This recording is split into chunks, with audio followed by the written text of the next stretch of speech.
face. Right. Here's my game face. Yeah, and this is just me. You're gonna, Right. Yeah, I've got my growing list of knives that I'm looking into get more of, but the gun stuff keeps amping up. I got my bow out the other night and I was shooting my bows again, and then I was realizing I need more arrows, and yeah, the list of gear just keeps growing. It gets hard. It's hard to keep up, isn't it? It does.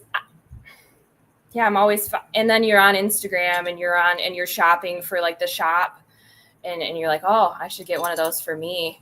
Like, while we're buying, might as well get a couple of those. Yeah. But I'm a sucker for the handmade stuff. Like what? Well, you know what? Okay, so we'll backtrack a little bit. The smaller up and coming companies, I don't know how small. TCAL is bigger than I'm thinking. I want a TCAL really bad. I've fallen in love with Kunwu, as I'm sure everyone's kind of aware of. I keep getting excited. Like right now at the shop, as we speak, there's a cart like filled with Kunwu knives waiting to be ordered for the shop. And I got to pick which Padre I want. I'm certain that if you don't like them, you haven't tried one yet. Oh my goodness. And I don't know what there is to not like. Did you notice, by the way, when they come out of the box, how they all need adjustment and they're really crappy? No. No. They're perfect out of the box. Yeah. They're fantastic. I thought I was going to be like the compadre, like queen. I'm going to get a compadre. And then I started handling the Padre, and hey, Patrick. And I was in love. Hey, Chris. Welcome to FFIB, everybody. That's Sarah, and I'm filling in for Tom. I'm just some guy, and it's Sarah's show tonight. We're going to talk knives, everybody, and I think you're the right audience for us. So thanks for joining us tonight. Tom couldn't be here. Tom is on his secret mission. He is picking sand out of his butt on the coast. He's enjoying the sunset on the Pacific. So I'm a little jealous. I think he said it was 65 right there on the beach. And here in the Midwest, where Sarah and I live, it is Africa hot. It's gross. It's humid. It just seems extra humid this year. If you guys have had the same summer we have? It's awful. Yeah. We're baking one day, and then it like yesterday, it felt like the fall. Right. No, I think that was 2 days ago. And then it rains, and then now it's humid again. How bad is it out by you? Here's how bad it is. In the morning when I wake up to go to work, I have to run my heater at 80 on the defrost cycle to keep the windshield clear so I can see. Like, that's how bad and it'll be sunny outside. But you have to do that in the mornings because the dew point is so high. It's crazy. Well, I don't go to work till like 10 a.m., so it's a little bit better. Yeah, you guys are hiring, aren't you? At 7. What? You guys are hiring? Yeah. Believe me, I thought about it. Like, yeah, you could come do videos with me. I could commute. It's not that far. Yeah, see? Oh, good. The chat's streaming in. Bill Booth's here. Hey, Bill. Bill, you have some Kunwu, don't you? I can't remember if you do or not. Bill's funny. He goes all in on a brand. Like, yes. You want Bill on your side because he will try one of everything. His collection is amazing. How many? Boy, I could only guess. I don't know. It's just he's never run out of cool stuff to look at. That's for sure. Dan's here. What's up, Dan? Dan, what are you cooking? So right now in Sydney, it is early morning. He's probably just had his brekkie. Let me check. It's 11:16, so he's getting ready for first lunch. First lunch after second breakfast. Yeah, after second breakfast, 11's actually. Greg Bartram's here. Christian Klein says, "Sup." Sup, dude. So tell me about the first time you fell in love with a cow. Okay, so this is a really weird story. I've always loved animals, but the cow thing. So it was originally horses. Okay. I used to love horses. Then I dated 2 farriers, and now it's like, they're horses. Like they're kind of a pain in the butt. Well, anyway, cows. There is one movie, Barnyard, where that one scene where the old couple is sitting in the living room, and then there's a cow outside the window, and the old guy goes, "It's a cow farm. You're gonna see cows outside." Well, I started quoting that like way more than I should have. And so cow print became like my theme, like cows. And I had always wanted a cow print Glock, and so I finally, pressed go on that. And now I'm known for it, or becoming known for it. Yeah, it's a weird way to start it, but I was like, you know what, this is gonna be my thing. This is gonna be my cow print. Like, I used to have a cow guitar strap, and it was white and black, and it was even cow fur, because it was the hide of the animal. And I thought it was awesome. And all my friends thought it was the dumbest strap ever. And I was like, what are you talking about? And they're like, this is stupid. Why are you wearing a cow strap? And I'd be like, I think it's great. And it turns out no one agreed. Everyone thought it was lame. So whatever. Who needs them? The puns have been incredible. The puns.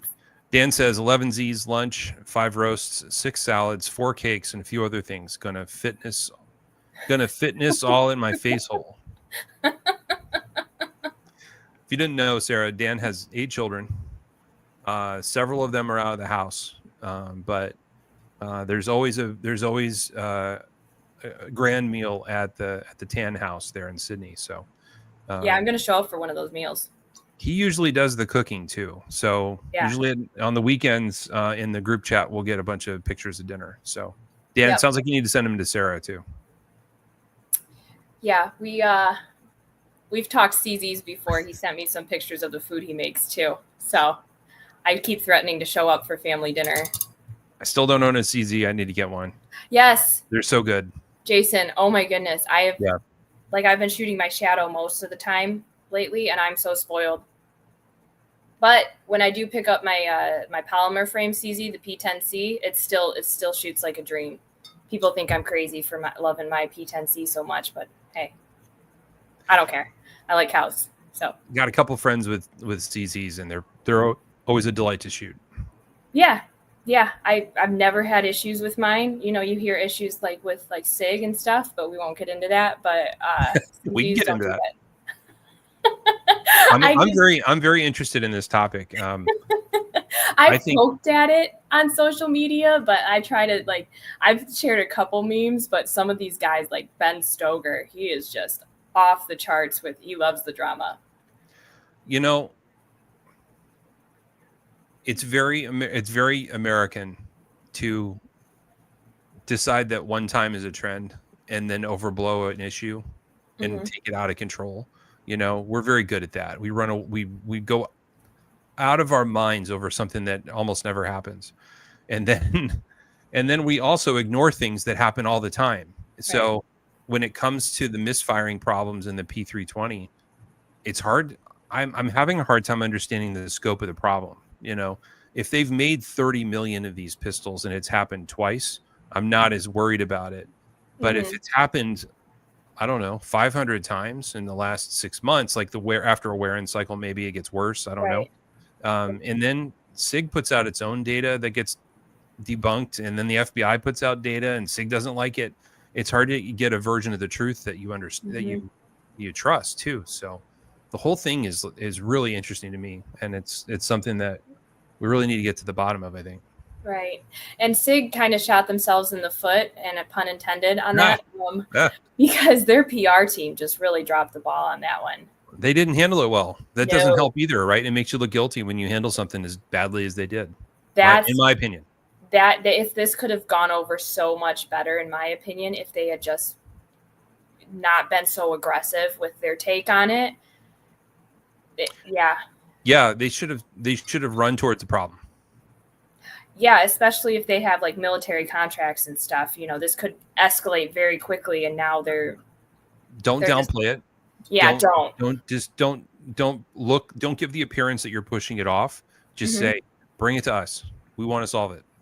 Yeah, especially if they're kind of known for having some recalls on their striker fired pistols. Like I have a hammer fired SIG, the 938. I love that gun. No problems. I carry it all the time. But yeah, PR is very important in this industry. It really is. And it's funny also that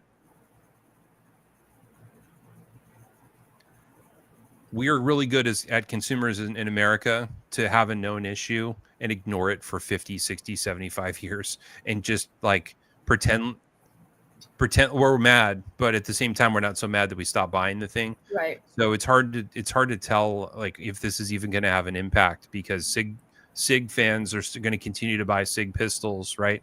Mm-hmm. And it's very weird, and it's interesting to watch it happen. And YouTube doesn't help, right? All right, now you're all watching on the YouTube channel. If you go and search, you're going to find 10 million videos on this topic about the P320. It's wild. Yeah, especially, well, the 320 was kind of, I wouldn't say on its way out, but it was less popular now with the with the arrival of like the 365X macro. Yes, Dan, I completely agree. With the arrival of the 365X macro, the Legion, the AXG Legion, like right. 320 was kind of like, okay, yeah, whatever. You guys that still own 320s, you figure that out amongst yourselves. We're going to keep buying the AXG Legion. I sell more of that handgun probably than any other one in the shop. I'm not surprised. Yeah, it's a great gun. Yeah, I have one myself, and it's a nice Goldilocks pistol in that it hits a lot of marks for me, and yeah, it's a very well made pistol. Mm-hmm. Nicely balanced, like it fits well in your hand. You can smuggle it, but it's also big enough that you could, holster carry it on your side if you wanted to. It holds enough rounds that you feel confident carrying it. Right. Yep. It is very balanced. Yeah, no question. I'd still pick my cow Glock for right now for sentimental reasons. I like to open carry that at work. It gets a lot of attention. I bet it does. That's a good idea. It's good marketing. Yeah, it's fun. I mean, I can do it, so why not? And the Shield Plus is a great gun. They got a great trigger on that. Shield is good. Mm-hmm. During COVID, when the world was ending and everybody thought the world was going to end, I don't know, society was going to break down, my mother decided that she wanted to learn how to shoot. Now, my dad and he taught me when I was a kid, right? And my dad's been shooting his whole life. He was delighted that my mom was interested in it. And she was like, I would feel better if I could carry a pistol, and I would feel more confident going out. And my dad was like, let's go. So he signs up for a range pass, which is something that he had never done before. And they were going to the range all the time. And the range near their house has a deal where you can like borrow pistols. Mm-hmm. So you can borrow them and try them out. And my mom, you guys know my mom. She's like, well, this one's too heavy. And this one's too light. And this one I can't pull the trigger. And this one I can't decock it. And this one I can't get the clip out of. And this one, And she would just find a reason why she didn't like any. This one's too brown. It's like whatever. And so they went through the whole case of pistols, and I was loaning her all of mine. Like, try this one, try that one. Here's a 238. Who doesn't like a 238? Oh, it's too small. Okay.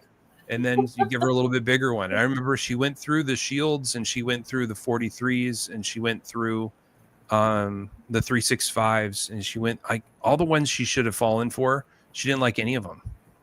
And by the end, my dad and I are both just throwing our hands in the air going like, you've tried 75 different pistols and you don't like any of them? She's like, no, I don't think this is for me.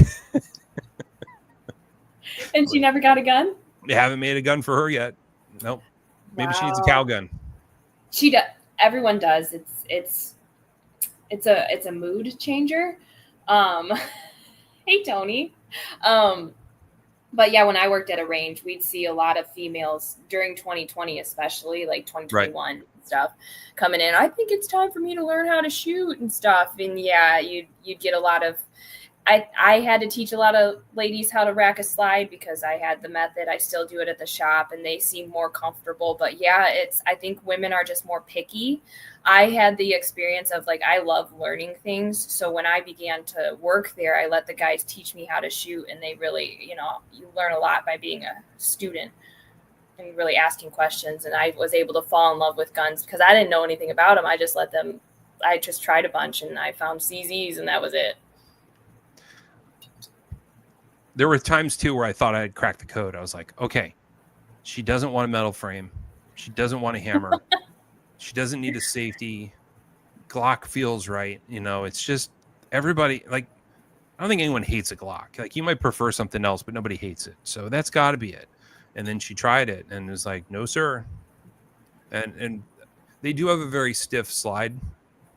And I think first, yeah. part of her thinking was, I need to be able to take it apart and take care of it. And she was having a hard time like disassembling it. Also, she's 72, so yeah, that, right? Yeah. So yeah, anyway, I thought I'd crack the code and I never got there. We had this one lady come in with her daughter, and she was an older lady, and she was shooting an AR. Like, that was what she picked for home defense, and she actually kind of rocked it out. It was pretty funny. Yeah. I don't know that would be my choice, man. You better go with subsonic, and you better have earplugs next to your gun. Yeah. Because, man. And you're going through drywall. There's over penetration. Those things. Can you imagine little old granny in like her what do they call it? Dressing costume? The moo-moos? Just like the gown on top of the gown on top of the robe. The curlers. The curlers coming down the hall with a 16-inch barrel.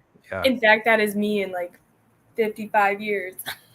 At the same time, like, you only have to fire it once, and yeah, it'll probably dislocate your shoulder, but I mean, at that age, I don't know. You just point it at the ground and shoot it, and everybody will just run right out of there. Oh man, I used to see some things when I worked at the range. Like, women, for some reason, they thought it was a good idea to shoot shotguns indoors, and we let them shoot slugs, no buckshot or birdshot. And she, like, this one lady, she fires off the first round, and before we know what's going on, she like drops it on the ground. It's like, you're done, no more. You could get I bet you could get CTE from shooting a shotgun inside too much.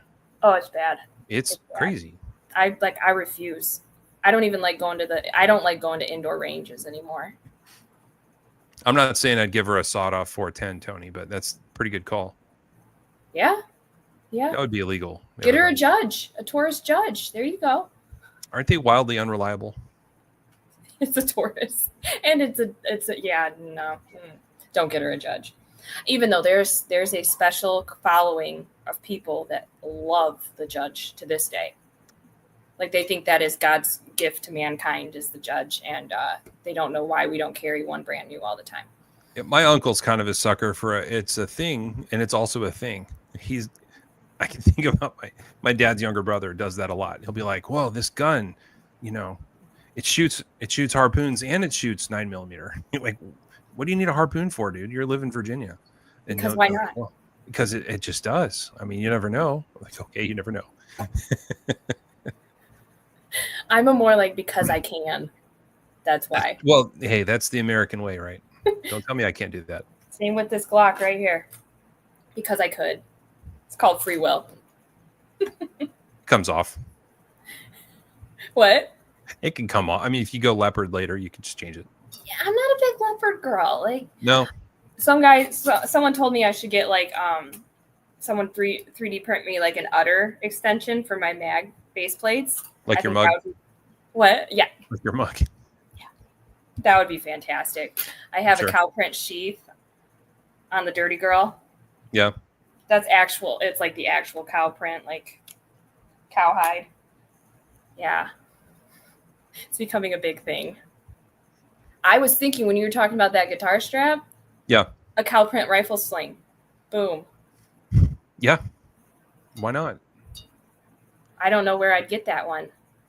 Yeah, Tony, I keep a really crappy old pump action in my closet just for that reason. It's very loud. It clacks like, I don't know, a big pile of pipes are banging together, just clack. So it's a good thing to have around. Right. Mm-hmm. I got something fun today in the mail. Let me see. I got a best tester. Oh, nice. This is a sharpness tester.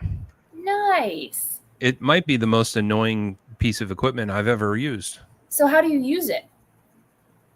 There's a disc that sits in the center. Okay. And it has a filament in it that comes out of the disc and across the top and down the other way. Okay. Let me grab it. It's shockingly simple. So this is the disc, right? Okay. And it has filament that comes up from here, and you pull it across the middle here, okay. And then it's like a dental tool. It's got this little piece of filament in the middle, and you take your knife and you just slice through the center until the filament breaks. Oh. And what you're doing is you're applying grams of pressure on the filament, which pushes down on the cylinder, which pushes on the scale. Okay. So the more pressure it takes for you to cut through the filament, the duller your knife is. Oh. See how that works? So the sharper your knife is, the easier it cuts through the filament. Okay. Now, I'll tell you why it's annoying. I pull a knife out that I know to be pretty sharp. Like it's scary enough I wouldn't let my daughter use it. And I cut, and it says 330, which is not good. That's rather dull. Yeah. And I'm like, that's weird. So I reset the filament and I do it again, and I get 180, which is pretty sharp. Yeah. Like, that's weird. So I grab another knife, and it comes into 212. 212 is still not a number that I'm proud of. Like, I just got done sharpening this thing. I spent hours on it, just making it perfect, and it's not sharp. So I do it again, comes in at 113. And 113 is that's really sharp. That's sharper than most people can make a knife. It's certainly sharper than they come from the factory. It's pretty sharp. And then I do another knife, and I get another wild range of numbers. So as far as I can tell, this thing's accurate, like plus or minus 40%. So I don't know that I could do it 3 times in a row and get the same number. Okay.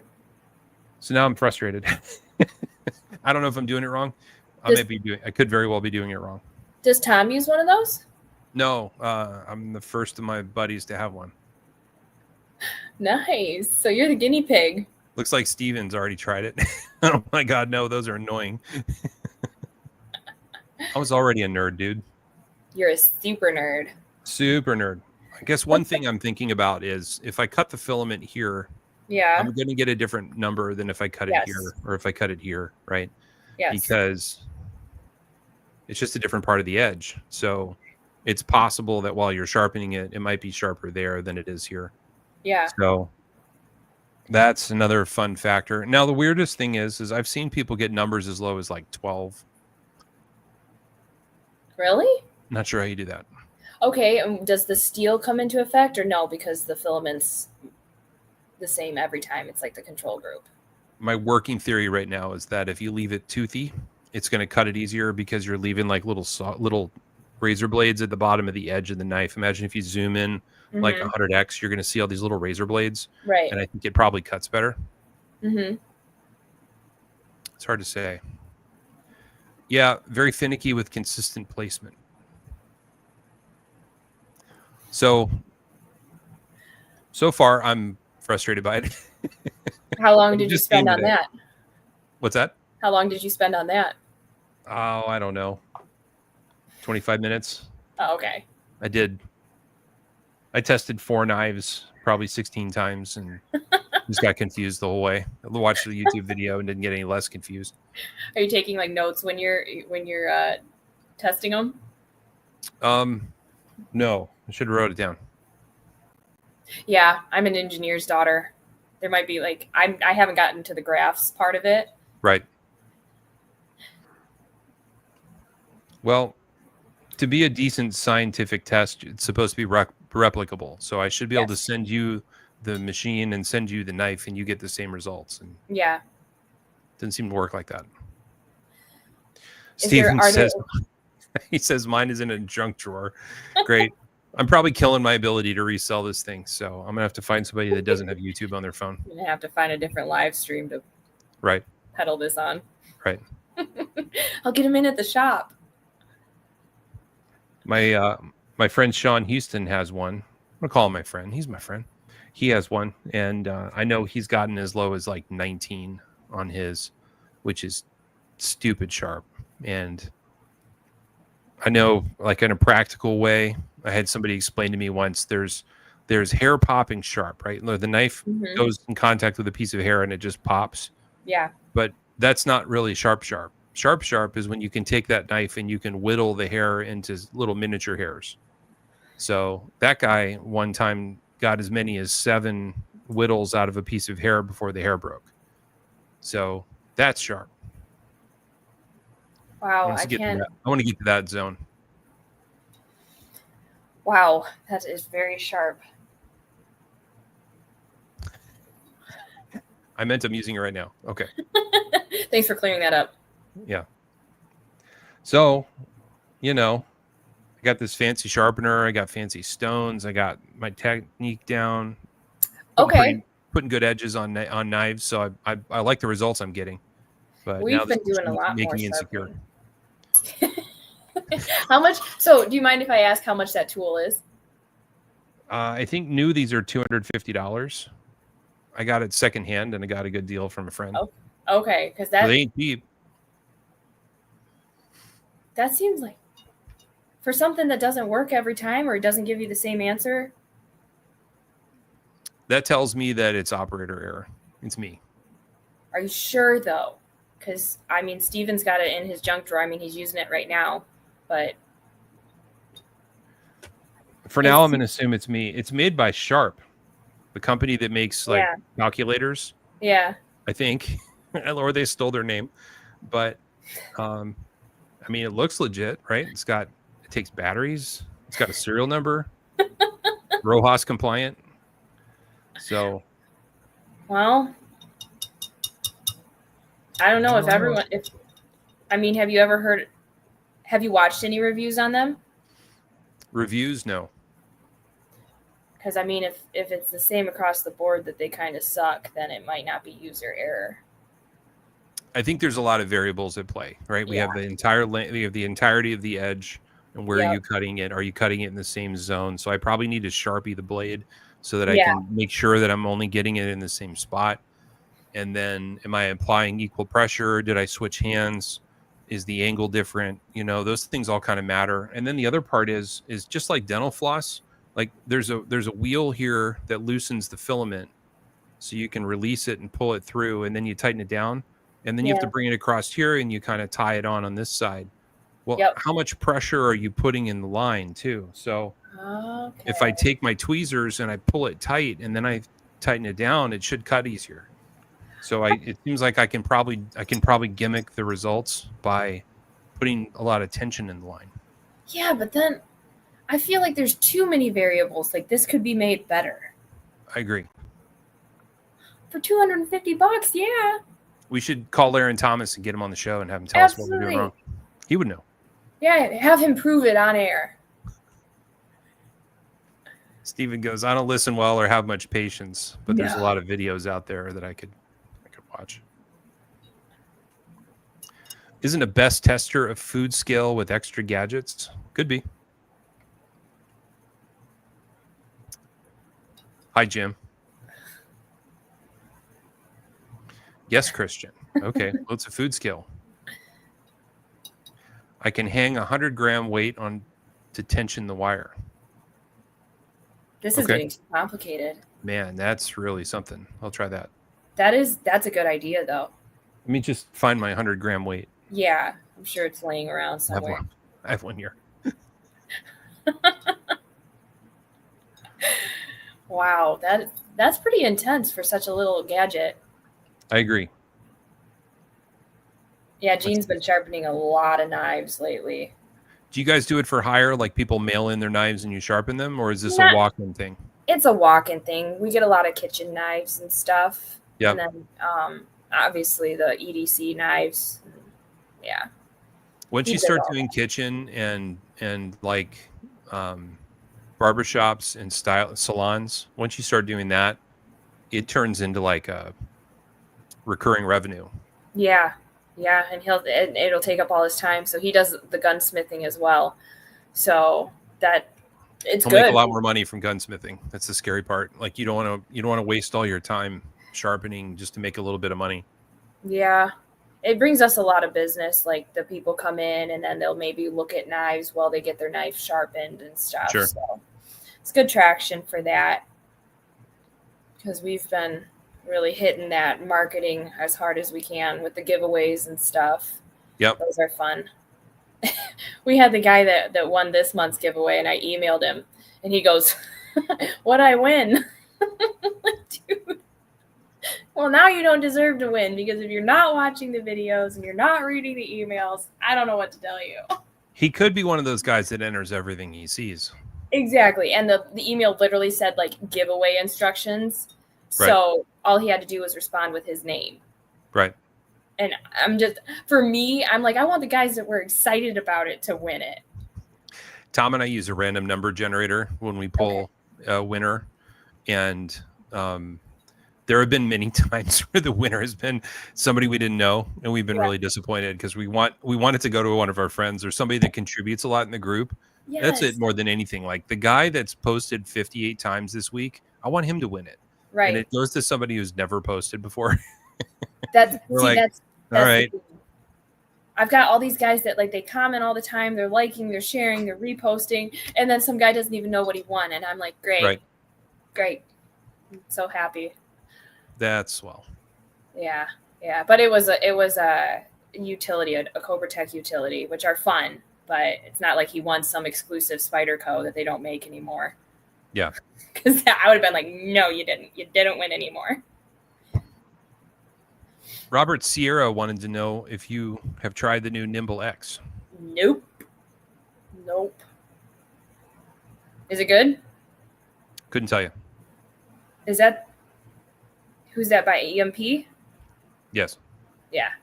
That the relative that I did a video on, the used one, that knife was so impressive. Like it sold today and I went to box it up and I was almost like a little sad. Like it was a little like, no, my baby. It was so beautiful.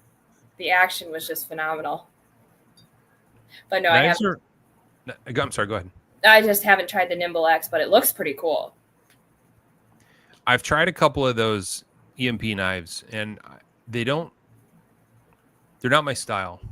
Okay. And I have to give them credit. They're very well made. They operate really nice. They're very smooth action and the grinds are nice.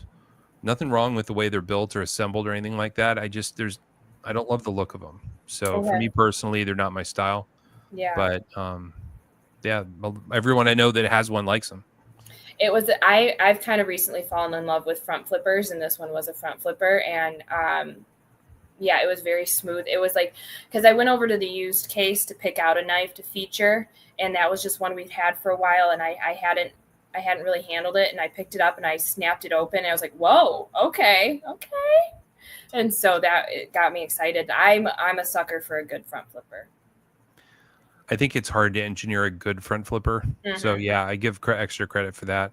But I do think that sometimes we get a little carried away with the opener stuff. There'll be a front flipper, a back flipper, and a hole, or it's like pick two.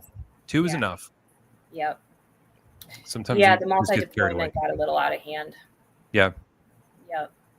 But it's fun. I like fidgeting with the knives. I get cut. Like someone commented, they're like, "Oh, your hand healed up nicely." And that day, I cut myself closing a. Yeah, I saw that. I almost commented today when I saw it, but I know how it happened. You were closing a knife and you had it planted in your palm, and it bit you. The Kunwu Chad. I was talking to somebody, and then all of a sudden, I normally I don't react this way, but I jumped and dropped the knife. Thankfully, it was closed.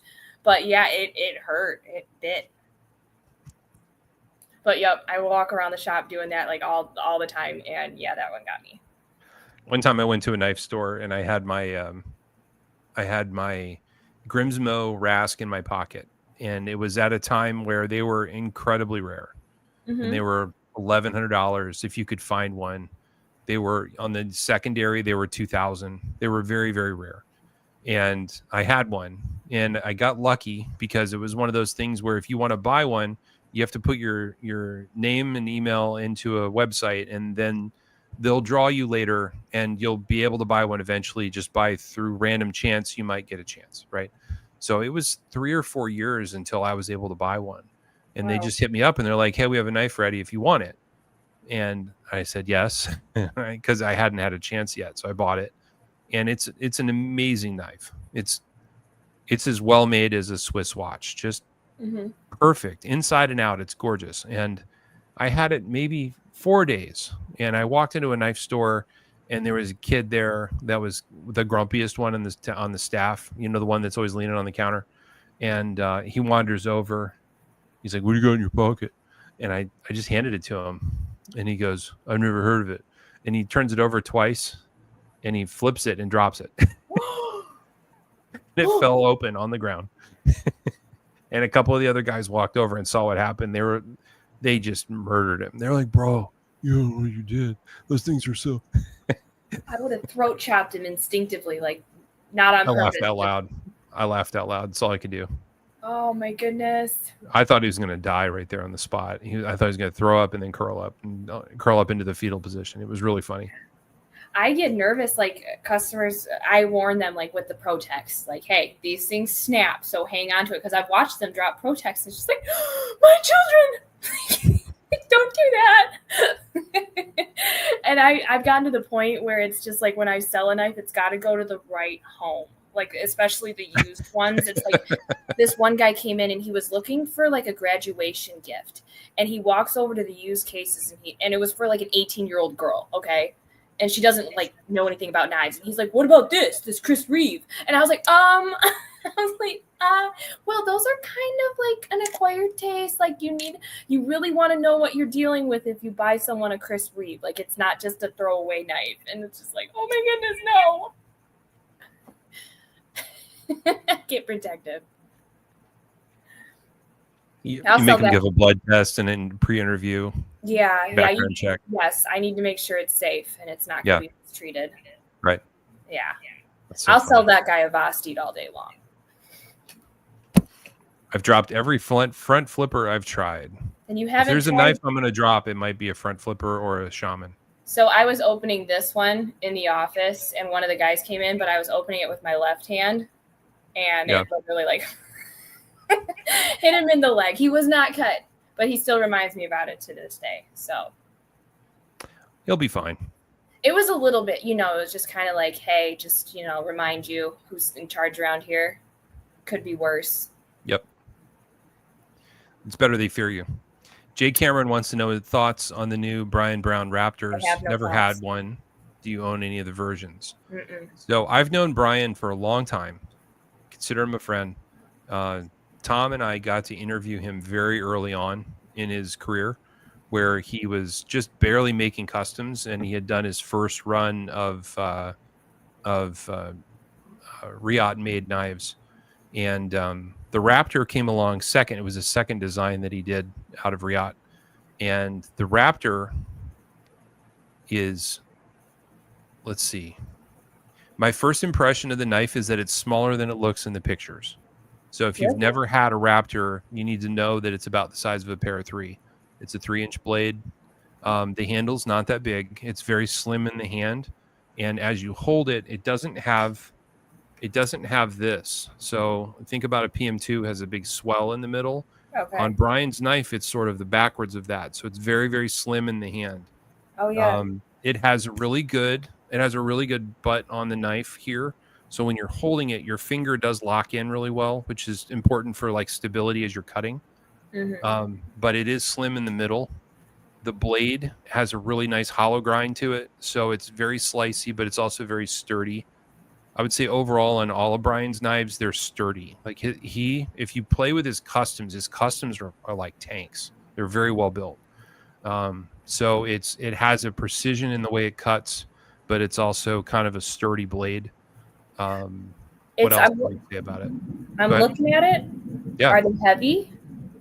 Are they heavy? No, they're not heavy. That's something else interesting. They're because they're not very big and the hollow grind is so profound, they're not heavy. Okay, because it looks pretty awesome. Let me pull up his website so we can look at it together.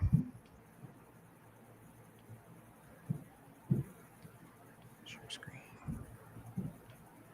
There we go. Ooh, I like the scales on there. So Brian started as a custom maker. Okay. He decided to build a import line from Riot, and that really enabled him to grow his business in a big way because he just had better cash flow with the launch of these other models, right? So he's done multiple Jaegers. The Jaeger is the one on the right here. He did multiple releases of the Jaeger. It's up to version 3 now, and the Raptor is finally to version 3. So you might think that's a big, heavy knife, but it's really not. It's a very lightweight knife, pretty small. I used to carry it in my coin pocket on my jeans, so it's not a big knife at all. Wow. Yeah. I like that blade. The pivot inlay is really cool. I think that looks great. The clip looks great. But if I was going to buy one, I would definitely go with the Damascus blade. How sick is that? Could that pivot inlay? Can you swap that out? Can you get like anodized? I don't know the answer to that. If it's, let's see, it's a black PVD coated titanium inlay. I wonder if you could get like a blue anodized. That would look sweet. There are guys out there that could make inserts for you if you wanted to. I can think of a few scale makers that could handle it. So it looks like it's available in Fafnir, Damasteel, or in Vanex. If you don't know about Vanex, you should own a Vanex knife too. Vanex is amazing. Does Sergio work with Vanex steel? Yeah. On the Cumulus? Yeah. There's a big design element I didn't cover yet on the Raptor. So this Raptor version 3 is an integral.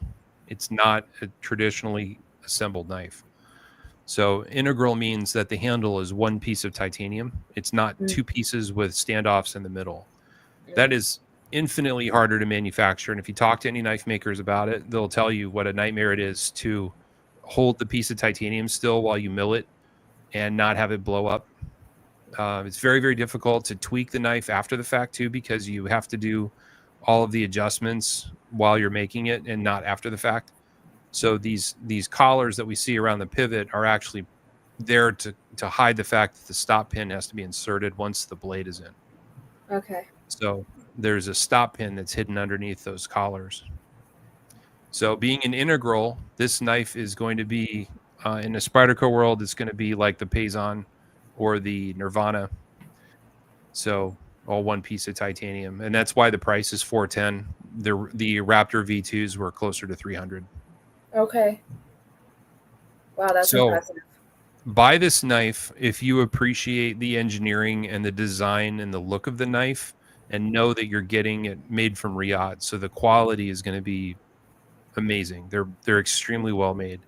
Don't buy this knife if you want something big, if you want a workhorse knife, if you want something that's going to be like job site appropriate. If you're in the trades and you want a knife you can carry to work, this is probably not it. This is definitely a sleeker, more elegant knife than that. But I love Brian's designs. I think he's a brilliant, gifted knife designer. I think his second year in the business, he won Best Tactical at Blade. Wow. Like, just no one does that, but Brian did it. Nice. So very talented designer. He has a shop in Mississippi where he makes his customs, and he has 3 little girls. He's just an awesome dude. That's awesome. I love the stories behind the shops. Yeah, just a really great guy. I think the longest episode Tom and I've ever done of FFIB was Brian. Well, it sounds like there's a lot to cover. It sounds like he knows his stuff. He can talk. That's awesome. So this is a Jaeger. Oh, nice. He named it after Chuck Yeager, the pilot. Uh-huh. So Chuck Yeager was the first man to beat the speed of sound. And this knife is just awesome because the edge is so thin here. It's a hollow grind. Can you see the hollow? Oh, look at that. Yes. The hollow grind makes this super slicey. The window is supposed to be like the cockpit window on his X1 fighter. I see it. Or test plane. So you can finger flick these. You can also, there's a flipper tab down here. Yep.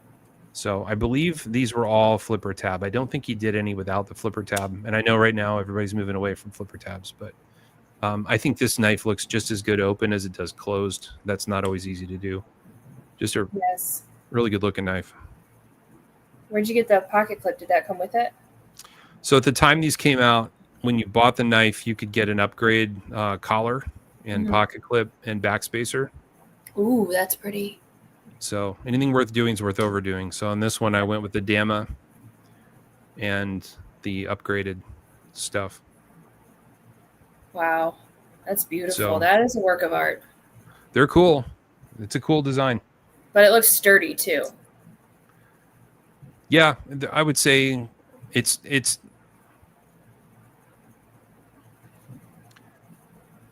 I hear it all the time in the knife group about like I want a heavy use, durable, heavy duty folder. And it's like it's kind of an oxymoron. If you want heavy duty, go fixie. Yeah. But there are wimpy knives out there. This is not a wimpy knife. No, it doesn't look like one. That's not one of his customs. That's a Riot produced. Correct. Riot makes a good knife, like the Chavez knives. Oh my goodness. They're really good. They even make knives for companies that are top secret that they don't talk about. Brands that would shock you. They're very talented. They do good work. And he's a super chill guy to talk to, David. Just like super chill. Oh, really? Yeah. Oh, yeah. I got to email them. You just reminded me. Got a bunch of people waiting for responses. So I reached out to Vero. Oh, really? They got back to me with their availability stuff, and they didn't. I think it's the Synapsis. Am I saying the right knife? Synapse. I don't think we can get that right now. Probably not. Yeah. Those knives. Joseph likes Best Tech. Best Tech is his preferred. I shouldn't say preferred. Best Tech has traditionally been the place where he goes to make his knives. Okay. He's done a few releases with Riot, and now he's doing collabs with ProTech, which is exciting. Yeah. But those things have to be programmed and scheduled like way out. So, to become a dealer, you're probably going to have to forecast things in for when the drops are coming later, and then you'll be able to pick them up as they come along. Right. It would be cool to get that Glow Rhino, ProTech, and Vero. Oh yeah, dropping. I'm very excited about that. Looks fantastic. Oh, it looks amazing. I love all three of those companies, and they're just like, oh my goodness. Just to back up a minute, it looks like there are Jaeger non-flippers. Okay, so it's just the window. It's not. Yep. So I went flipper because I'm left-handed, and I can't finger flick a frame lock knife very easily because my thumb will end up finding its way on the lock bar and the blade doesn't come out. Right. So for those of you who are right-handed, if you like flicking knives, this is a fun knife to flick. It really works well in a right-handed person. But if you don't like flipper tabs, this is a good one to skip the flipper on. Yeah, it would look even better without the flipper, I think. It doesn't look bad with it. I tease Brian about how his knives are hard to photograph because he's got a backspacer that stands out away from the scales and it's round. Yeah. It's round like a pencil. So if you lay the knife on its back, it falls over. And if you stand it up this way, the flipper tab is so tiny and the clip is heavy, so it falls over. And I'm like, could you design a knife that's easier to photograph? Or maybe a prototype. He was like, could you shut the hell up? Hey, listen, us content creators, we need photographable. Listen, knives. Do it for me. Do it for me, not for you. Yeah. Think about the cosmetic details here. Yep. It's funny. I was never into social media before, like literally last year, and now it's like everything is content creation. Right. Like I saw we had a vintage box of like shotgun shells in the back, and I was like, oh, and so I like went and grabbed one of the Buck fixies that we have, and I was like putting together a picture and stuff. Customers walking in, I was on the ground. K-bar and a Buck 110, quick. Yes. And then like one of the guys drives a motorcycle, and I was like, I'm gonna use your motorcycle in the background, and so I'm like on the ground outside with a knife in the front and like the motorcycle in the back, and it's fun. I think it's fun. I'm always looking for a place to shoot pictures of my knives, and I'll even pick one knowing that I'm going somewhere where there'll be an opportunity to take a photo, and I will bring it on purpose not even because I want to carry it, but because I don't yet have a picture of it. Yep. I do that all the time. All the time. It's easier with knives than my guns, of course. So yeah, knives are a little bit easier. It's a little bit weirder to be standing at a park with a pistol. You're taking pictures of it. People walk by looking at you weird. You could get away with it easier than me, but. Well, even I have to be aware because I'm so used to being able to carry my guns openly in the shop. I have to be aware that even like driving home, you have to conceal carry your pistol. Like, not everyone's super chill. Very true. Yeah, but I can't take my shotgun out into a park and just take pictures with it. I asked a friend if I could use his private range for a photo shoot later on this year. Nice. Where else am I supposed to go? Is there regulations against it, or are you just worried about somebody calling the police on you? Yeah, you can't really take your shotgun out into a park and start taking pictures with it around here. I don't. Michigan's interesting. Your state is very blue. Yeah. In terms of regulations and laws and government, but at the same time, there's a very strong huge 2A presence in that state. Huge. Like the outdoor component is massive. Yeah. Yes. Lots of hunters. So, and I live in a very red area, I guess you could call it, but I grew up in a very blue area close to Detroit. I tell my parents I was adopted because I was just, I'm the outdoor girl. I'm into guns and stuff. And but Michigan is it votes blue, but it runs red. Yeah. The city's turned us blue. So. Speaking of, Bill Booth wants to know about, it doesn't have anything to do with it. Bill wants to know about Chris Ortiz's new folder. So Chris is a friend of ours. He's been in the Millie Club for a long time. He's 28, I believe. He's a young lad. And Chris has been a knife maker and a knife designer and a scale maker for years now. Okay. And he has a rather successful collaboration with Artisan Cutlery. He designed a knife called the Arian. Well, look at that. And the Arian came in a bunch of different versions. It came in titanium. It came in micarta. It came in G10. And then the blade came in multiple variations. And it's a fantastic EDC knife. It's a fantastic carry knife. The clip design might be my favorite. See how it's tall? Yeah. Off the knife, but it's still very slim.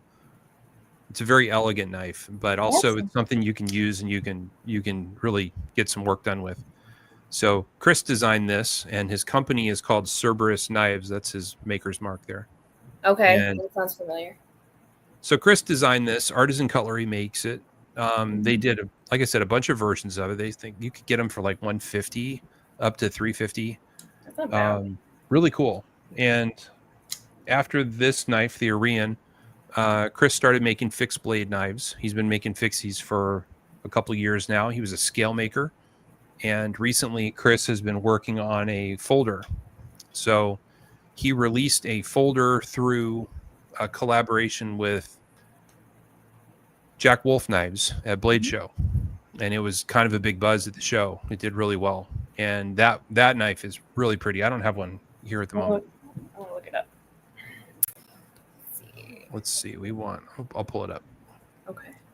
Jack Wolf.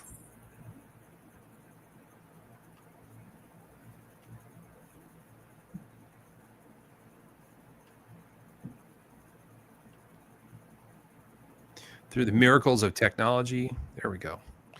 So Jack Wolf makes a knife called the Tango. And the Tango is a collaboration between Chris and that Miami. Isn't that cool? That yes. Ooh, the blue. So what we have here is we have a titanium framed knife with what they call a bolster lock. So it's really a frame lock knife, but it has this inlay over the top of the scale. Beautiful. So it looks like a bolster is the lock and mechanism. So this knife is just fantastic. It's a 3-inch blade. And it's really cool materials too. We're using crystallized titanium on the gold one, which is very cool. This is another crystallized titanium, but it has fluting. Wow. And then a DLC coating on the blade. So this is another Chris Ortiz design, and just a very thoughtful, elegant knife. Chris is really good about ergo. His knives are very comfortable to hold. They're comfortable to carry. His pocket clips are always really well done. And he's kind of a minimalist on screws. He doesn't like a lot of screws in his knives, so they're very clean looking. So this knife is a collaboration with Jack Wolf. This knife's made overseas, and that's why the price is so low. But Chris is working on a USA-made semi-production knife that will be made in Southern California, and it's a folder. And Chris has been kind of secretive about it. He's talked about it broadly. He's shown pictures to a few friends, but overall it's been very hush hush. Chris doesn't like to give anything away until it's ready. So what I'd say to people who are interested is, if you like the look of this is in the same wheelhouse as the one that he's designing, and I think you're going to love his homemade one. I don't know what to call it. It's not handmade really, but Chris is making it with his friend. So it's really like a team of two people building this knife. And as far as the status of it, I know that Chris has built all the fixturing. I know that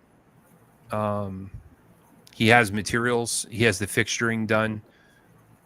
He's sort of working out the kinks on the final details of the knife, but he's got a working prototype. I've seen him flick it on a video and show me videos of it. So I know he's built at least one that's like 90% of what he wants, but it's the last 10% is really hard. And he doesn't want to show it off until it's ready. I've invited him on the show for the last 2 years. He won't come on because he says the knife isn't done. So I would say that Chris, man, I don't know. I would love to have one as soon as possible, and maybe we'll get one this year, but let's hope so, because it's going to be a really head turning knife. It's going to be on par with some of the other brands that you guys love, made here in the U.S. So pretty cool. Wow. It's exciting to watch our friends from the group grow in their career like Chris has. It's been really wild. Yeah, it's fun to start recognizing names in the group too. Yep. Bill wants to know if you know Ted Nugent. No. I think Ted's living in Texas full time nowadays. Yeah, no. I don't know Madonna either. No Madonna. No. But my sister's former coworker used to work with Eminem at Little Caesars before he was Eminem. So that's like hilarious. Distant connection. And then my grandma was the secretary at the high school that Magic Johnson went to. Oh, so wow. He used to get sent to the principal's office, and she was the principal's secretary, and she would kind of lecture him about getting in trouble. She'd buy him lunch sometimes. Yeah, my grandma, she was a tough lady. You act this way, you're never going to go anywhere in life, she said. Yeah, you're not going to amount to much, are you? You can't just dribble that ball your whole life. You got to do something else with your life, kid. Right. Yep. So, no, I don't know Ted Nugent. It would be cool. Talk to us a little bit about generating content for a knife store. What's it been like to? You've been working on this for some time now, maybe the whole year. Oh, and yeah. Is it getting easier? Are you starting to like fall into a rhythm? Is it a challenge every day to come up with something? What do you think? So for me, I've realized when I started doing content, I didn't really know what I was doing, obviously. And then I kind of fell into a rhythm. Like, I've got hundreds of knives to choose from every day. And then once I started getting to know people online and I felt like I had an audience, like I'm talking to people, not just a camera, I will come up with questions to get people to interact and stuff. So it gets easier. Sometimes the hardest part of it is I have so many different ideas. So implementing the ideas, it's like, what do I choose? What do I choose to do? Yeah. So that's the hardest part. Coming up with content ideas isn't really difficult for me. Just the way my brain works, I'm very conversational. So I like to ask, I like to learn too. So I'll ask questions to get conversations going. I like when you shoot. I like when you shoot in the back room. Yeah. I think you're shooting from the workstation where you're shipping. Yep. And what I like about it is most people are never going to visit your store, right? So they don't walk in the front door. They don't know what that feels like. And then for those who do visit the store, almost nobody's allowed in the back. So you feel like you're kind of behind the curtain. You know what I mean? Like, yeah. I'm really seeing something here. And I don't know what it is about that I like, but to me, it's like, it's really cool. And that's good to know. There's a guitar store out in California that's world famous. Like it's a big enough deal that there's been documentaries made about this guitar store, and they have a segment they do every day on their YouTube where the salesperson talks directly to the camera as if the camera was a customer.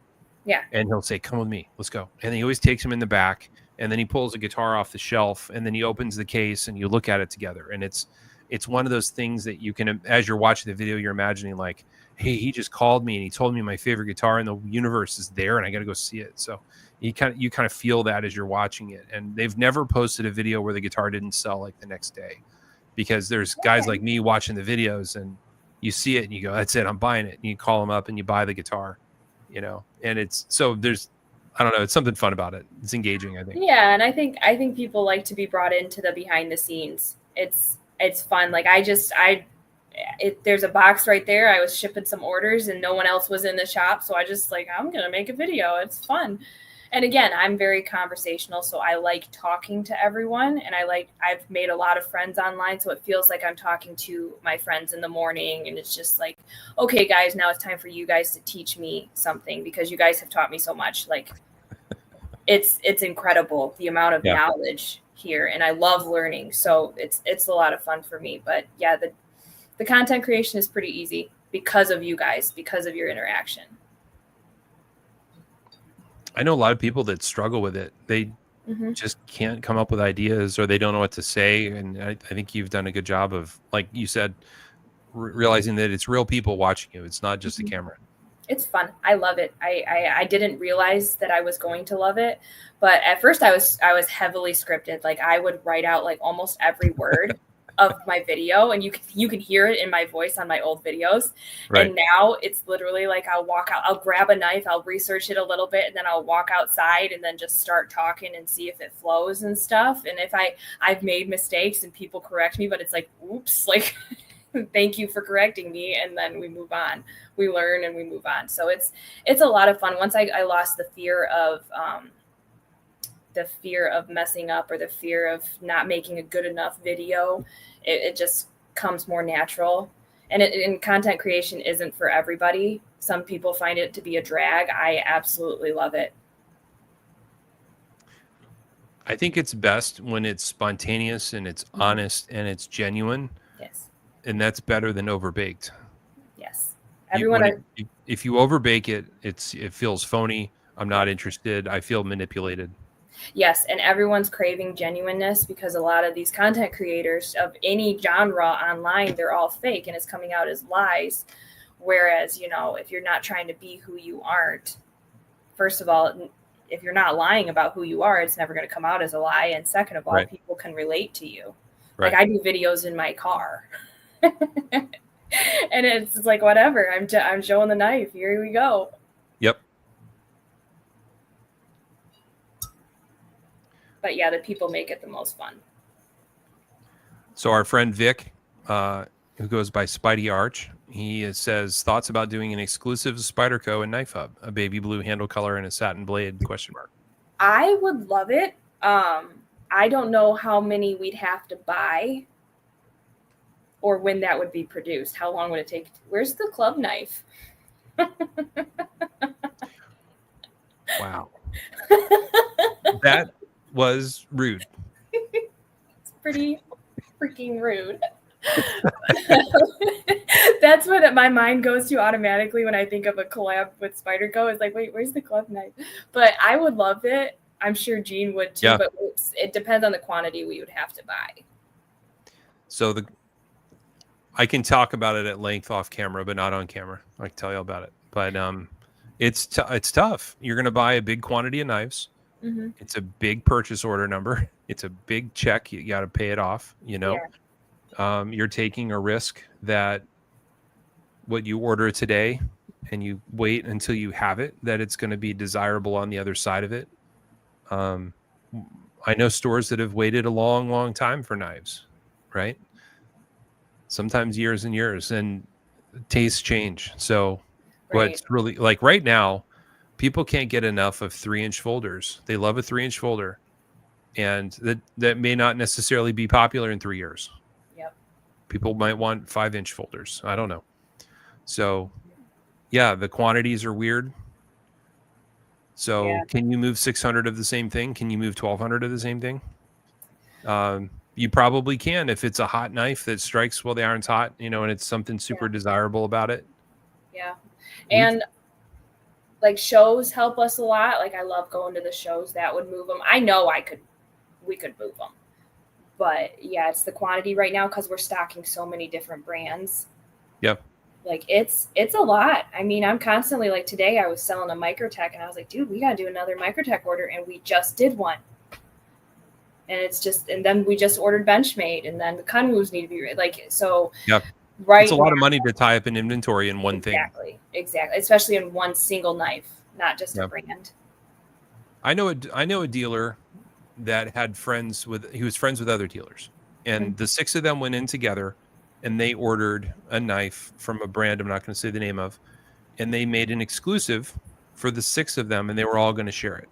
And the quantity was something like 6,000 knives, because that's how many you had to order at a minimum in order to do an exclusive in that particular knife. And all 6 of the stores agreed, let's do it. So they all ordered the thing. And when the brand finally called to say the knives are ready, 5 of them backed out. And they went, I don't know that I don't want it anymore. So the one store said, I'll take them all. So that store had them in stock for years. Yeah. And in his mind, it wasn't that big a deal, because every year there was a price increase, and that would raise the price a little bit, you know, and it made his knife more desirable. And people would come and buy them a little at a time, over time. And he liked having something that no one else had. So for that dealer, you know, it was a big investment, but at the same time, the exclusivity of it meant that he was the only place you could find it. So he became a destination for that style of knife and that look. And so there's something to be said about keeping it on hand. It's unfortunate when somebody finds you 3 weeks after you sell out and they go, can I have one? No, they're all gone. Well, can you get me one? No, I can't. Yeah. It pains me when I can't find someone a knife that they really want. It hurts. Yeah. It really hurts. But yeah, like knives come in and then they go out of style really quick. Like the Shootout by Benchmade, that was hot. When they first dropped, it was super hot. Now, it's like, please buy this knife. Yeah. And so they come in and go out really quick. Do you have a favorite Spyderco? I like my PM too. Like that's right now I've been carrying that like every day. I like the Para 3 size. I like the Sage 5 size. Anything with a compression lock by Spyderco. Your boyfriend's here. What's up, Randy? Tom looks way better tonight. I agree. Sarah, can you go just chilling? Just chilling. Perfect. I can't tell. It's the same. Does Tom know that I'm filling in for him tonight? I'm sure he's seen the post. I didn't tell him. I sent his mom a friend request on Facebook. She never accepted. Yeah, so I thought we were going to be besties. Yeah, I thought we were going to be besties, but it's okay. I'm sure she didn't see the announcement. It's okay. I'm going to like head out to the farm probably in a couple months, just show up. Be like, hey. We did a live once with her, and she was like walking around the farm showing us stuff, and it was a riot because I think on a good day they have 1 bar of signal. So she's showing us, and it was like a murder scene out of an old movie. Like it just kept going like this and jumping around. I love it. We couldn't make anything out. I love it. That's awesome. It's pretty good. Wasn't she like holding a chicken at one point? Or is that some other story he was telling me? She's probably holding a chicken right now, but no, I don't remember her holding a chicken. Yes, she's the mom of the group. That's awesome. She sounds pretty cool. I think the name of their farm is Me and More Farms. So so it was her farm. It was her family farm. And then she got married to Mr. Moore, and they moved in together on the farm and then took over the farm. So they called it Me and More, which is a pretty good name. I want a farm one day. Clearly. Sounds pretty good. Some cows. Cows. Some ducks. I want some ducks. I had a buddy that was a vegan by marriage. And one day he showed up and he was all bummed out. And I was like, "What's going on, man?" He goes, "Man, my wife, man, I don't know." I said, "What happened?" He goes, "She brought home a cow." I said, "What do you mean?" He goes, "Well, she found out there was a cow that was going to go to a slaughterhouse and she wasn't going to have it. So she stood in front of the trucks and wouldn't let them near the cow. And then she had to call like 12 friends of hers to come and get the cow. And somebody had a trailer and they brought it to our house." And he goes, "I don't know what I'm going to do." I said, "What do you mean?" He goes, "Well, is it a pet cow? Like, what are we going to do with the cow?" I said, "No, how much land do you have?" He goes, "I have an acre." I go, "Ooh, that's really not enough for a cow." He goes, "Tell me about it. I don't have any grass left. It's all gone." I said, "Have your kids named the cow yet?" He goes, "I won't let them name it. They probably have." He still has the cow? This was years ago. I don't know. The cow's probably gone to cow heaven and pasture in the sky. I would have named it Cheeseburger. Yeah, I call it Thanksgiving dinner. Yeah. I am not a vegan. No, my cows would be beef cows. Cows are made of vegetables. That makes them fair game. Exactly. They process my vegetables. I don't know what you mean, Timeless Wonder. Oh, has Knife Hub considered stocking Three Rivers Manufacturing? Are you familiar with TRM? Yes, I think I've seen them at the show briefly. And no, we get Gina and I are constantly talking about what we're going to stock, what we're going to do, and not yet. No Three Rivers yet. It's super important to support the brands that you have. Yes. Before you branch out. So there's something to be said about that. I would say Three Rivers is a very good company to do business with, in that quality is very high. It's pretty close to a mom and pop. Mm-hmm. And they make really nice knives at a good price. They're made in the U.S. They're made in Massachusetts. Yep. And really good at knives. Yeah, I see. When I go to Blade Show, I walk and I talk to everybody. I love talking. I'm the type that's like, I want to talk all your knives. Like, I want you just like, come on, guys, let's all. But it's not possible, and it hurts my heart a little bit. What we want to do is we want to get more of the bark rivers. We've had a lot of bark rivers, and then it would be fun to stock some white rivers, but I don't think they work with dealers very often. But they're in Michigan. That's a fun family-owned company.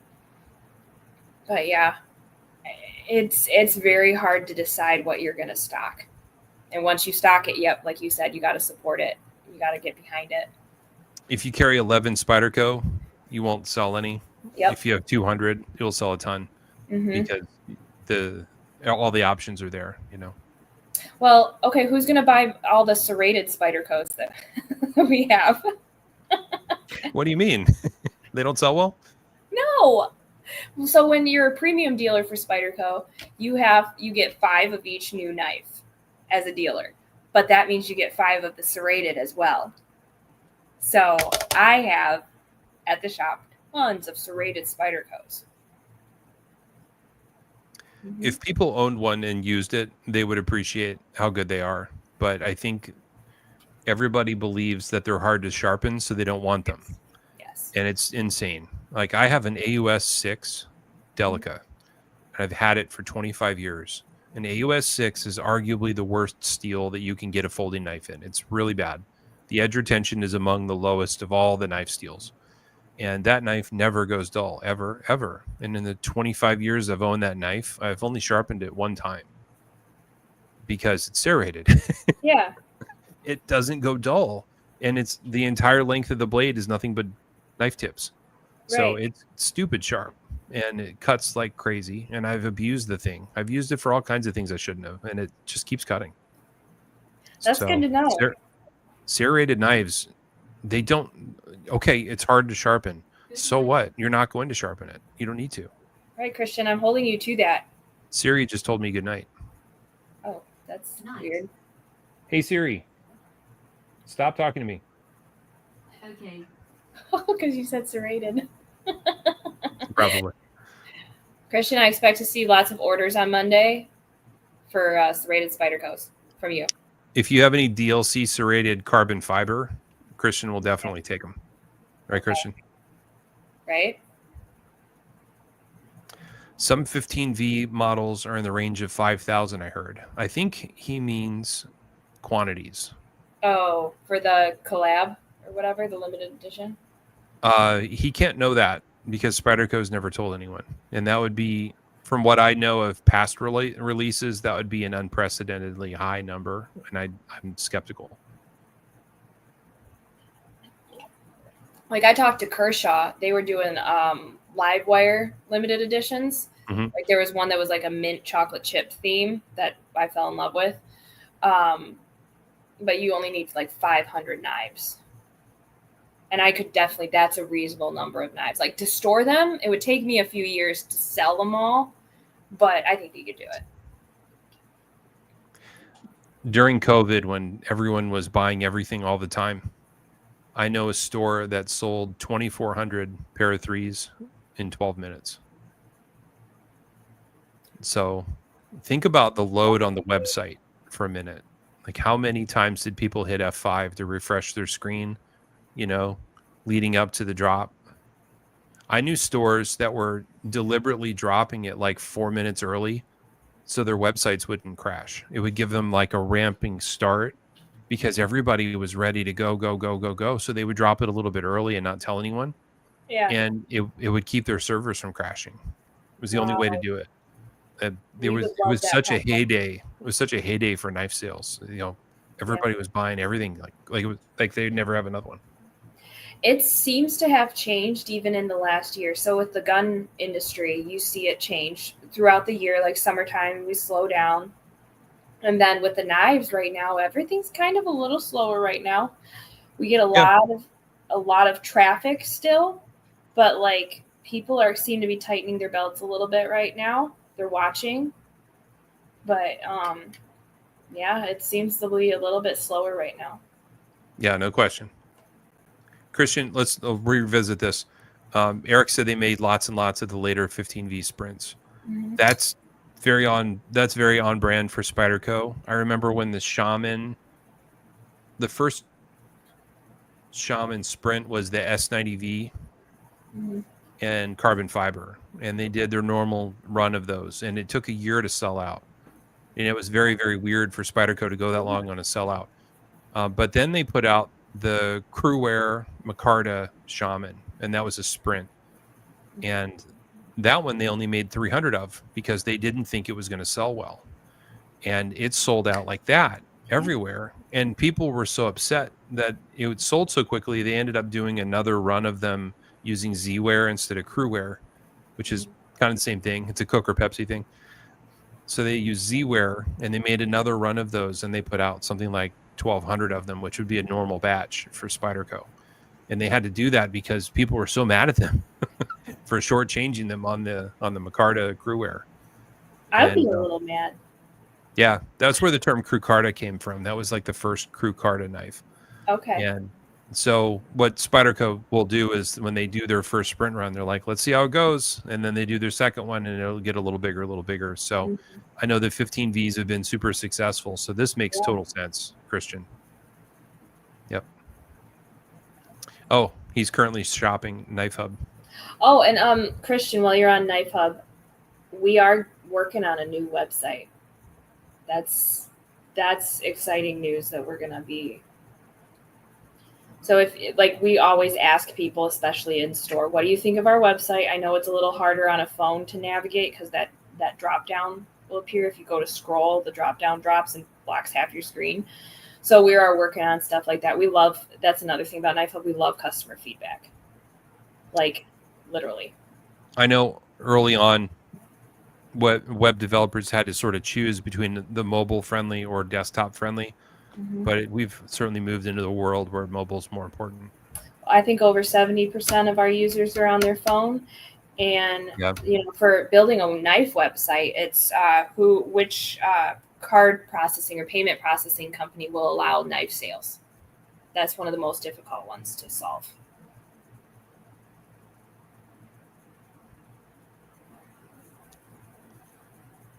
So my recommendation is BigCommerce. You're going to want to go with BigCommerce. It is like the most clunky, but it's also, it gives you the most control and the most capability for like lots of nuance to your inventory. And they're not going to upset you about selling knives. Whereas if you go with Square or Shopify doesn't allow like OTFs. Yeah. And the stupidest thing is they're not illegal. It's just that they don't like them. So it's sort of an imposed morality, which is absurd. We get a lot of that. Okay, so what do you guys think of like Blade Binge, Whatnot? Do you guys peruse those sites for knives? I don't know what those are. So Blade Binge is kind of like the eBay for knives. Okay. So it's like, you know, kind of buy, sell, trade on there. You can dealers can get on there. They're now allowing dealers to get on there and post like pre-owned knives. And so it's just like a space where people can go on there and sell their and swap knives. It seems to be a pretty cool company. We had a meeting with them on Wednesday. They seem like a great group of guys.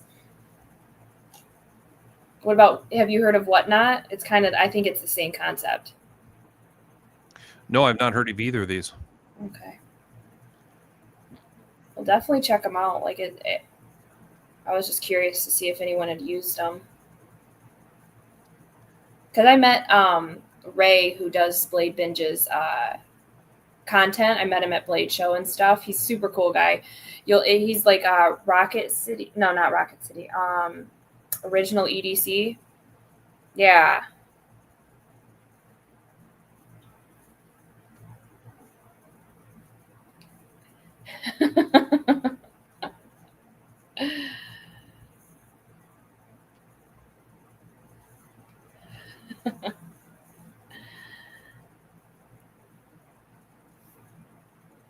I texted a Gen X friend of mine the other day and I said, I miss your mom jokes. And he just laughed. Yeah, when we were growing up, that was, no, you can't do them anymore. Everything's so politically correct now. No fun left in the world, I swear. We can't have mom jokes. I know. Your 2 for flinching's probably gone. So it looks like we can sell stuff on Blade Binge. That's fun. Let's see if they have anything cool. What should we look up? Oh, what are you looking up? Yeah.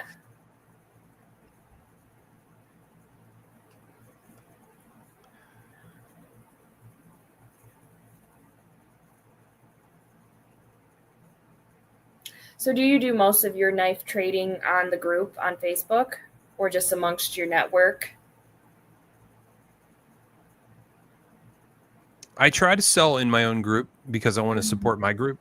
And I like having the robust commerce in there because it makes for enjoyable viewing. So I try my group first. If it's something weird or esoteric, or I know it's going to do better in its own group, then I'll go seek those out. You know, there are times where you want to go to the Koenig group if you're trying to sell a Koenig. And ooh, Nimble X, there it is. Ooh.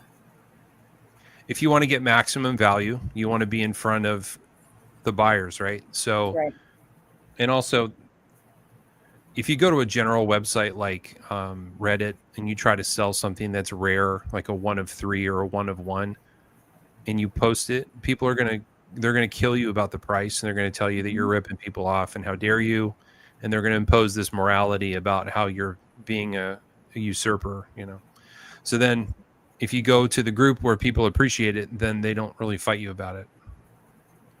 Yeah, I've noticed that. So one thing I don't love about their knives is when they're closed, they're very square at this up here. Yeah. And that bugs me. I don't like frag pattern, and they love frag. That's just me. That's a me problem. But this knife looks really good open. Oh yeah. Is that a front and back flipper? It's front, back, and window. And you have that the fuller fulcrum or whatever. Yeah, the fuller. Yep. It's $270. Try it. If you hate it, you can resell it. That's not a bad price at all. It's in good shape. But yeah, anyway, I thought that's an interesting website. Let's look at Knife Hub and see if you guys have any Chris Reeve in stock. Yeah, check out new and used.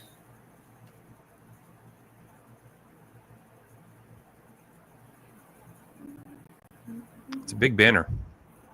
Mm-hmm. I'm surprised the fixed is still there. Fixed blade. If you guys don't own an Inlay 31, you're missing out. Mm-hmm. I don't think, man, that is just there's such good looking knives. You feel like a grown up when you're holding a 31 Inlay. It doesn't feel like it's Mall Ninja. It's not a tactical thing. So you guys have a used in cozy plain for $340. That's a good deal. Well, that one's out of stock. That one's sold. Oh, I'm sorry. Yeah, that's why. Your deal was so good, it's gone. Yeah. Now some of these are lefties. Wink, wink. Yeah, man. The person we bought the collection of them from his son, the pre-owned one. Yep. And he was a lefty, and he had a ton. A lot of them have already sold, but some remain. If you see a carbon fiber Chris Reeve, that was a dealer exclusive, and to my knowledge, they didn't repeat them, so they're very rare. Okay. Yeah, we've had a few. Yeah, you have 3 variants here. Mm-hmm. It's wild. Yeah. Allegedly, Lisa at the factory is going to be retiring, and when she does, then no one's going to be left to do the uniques. Oh no! But I keep hearing she's going to retire for the last 4 years, and she's still here. So I don't know. How's the Nyla? It's a great fixed blade. Like I said, I'm surprised we still have it. They make really good fixies. Yeah, they're beautiful. I love a good fixed blade.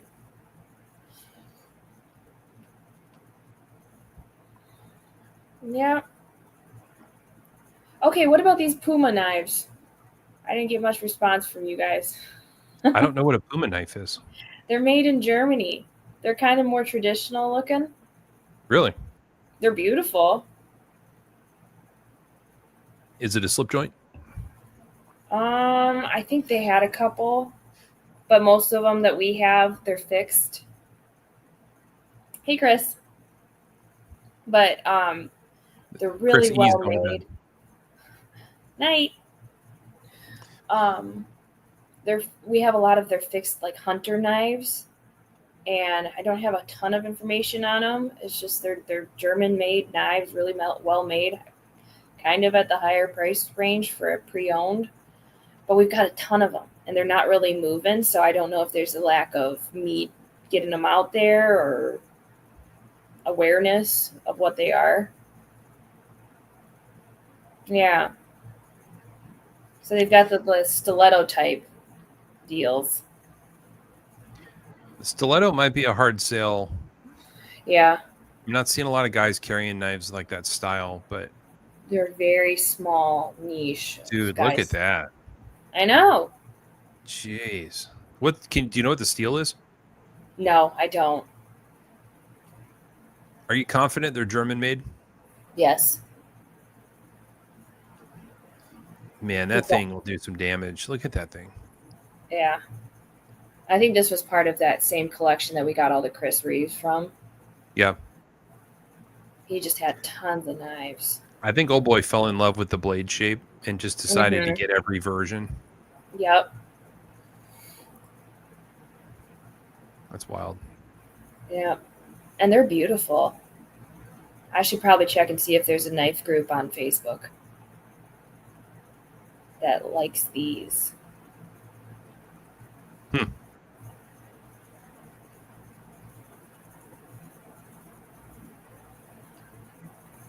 There's a Spyderco UK group. You might join that, and you can maybe find some guys over there that want them. Yeah, that's a good idea. Yeah. I love how broad yet how small the knife people, like the groups are. Like you can just, you meet so many people and it's fun. It's like such a close-knit community. It's also interesting to me how very different it can be if you go to Reddit or if you go to Blade Forum. The culture is different. The vibe's different. What's cool and what isn't cool is different. So yeah, it's ever changing between the guns and the knives. Whew. Constantly having to learn about product and stuff and who people are, and it's fun. It keeps me busy. You've been posting some range photos where you're not in a like an indoor range, but you're actually outside, and it looks like it might be a bit of a competition. Are you doing competitive shooting? So I was going to get into competitive. I did one competition this year, and then my schedule blew up. So hopefully this year has been focused on training. So a lot of those range days, those are training where we shoot competitively. And then hopefully next year I'll be able to attend more matches. So but yeah, I've been trying to rock it out with the training. It's so much. I enjoy the training more than the matches.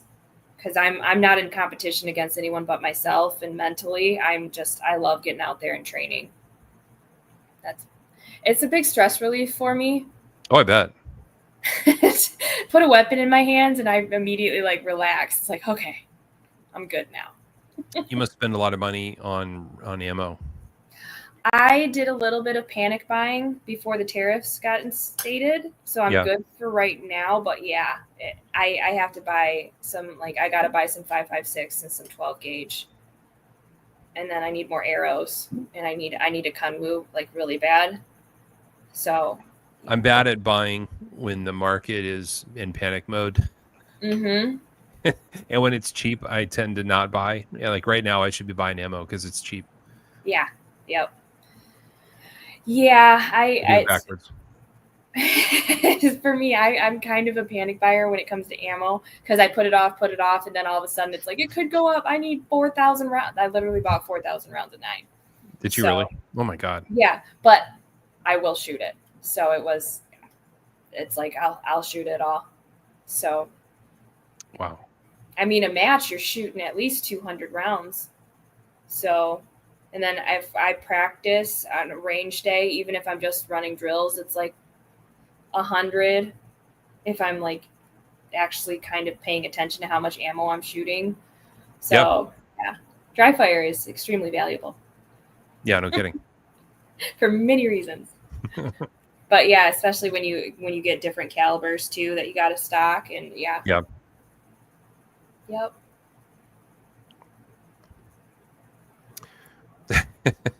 Timeless Wonder. No Tom today? I am Tom. No Tom. He's not here. Tom is camping. Mm-hmm. Is he a camper or is he a glamper? Like, are they tent camping? They're literally tent camping. On the beach? I can't. I thought I knew Tom. You guys, listen, if you're watching at home, you know Tom a little bit, right? Tom's a pretty genuine guy. Does he strike you as a camper? He's a sweatshirt on the couch guy. Like, he wants to be comfortable. He wants to be chilling.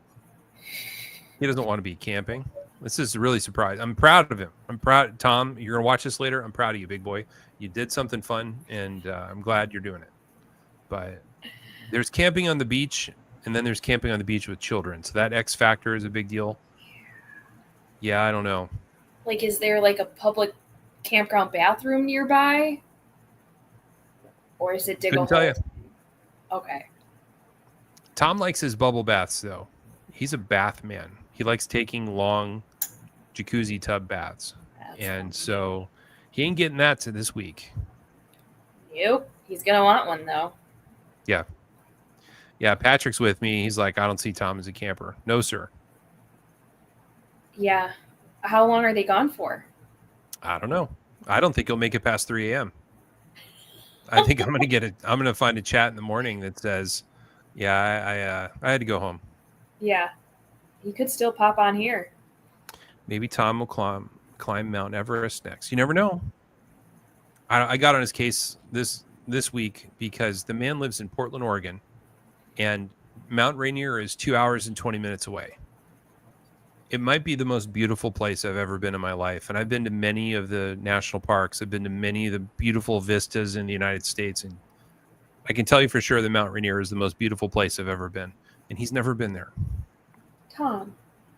I was like, dude, you're not that far. He goes, it's 2 hours and 20 minutes. I was like, so what do you mean? And he's like, that's a long way.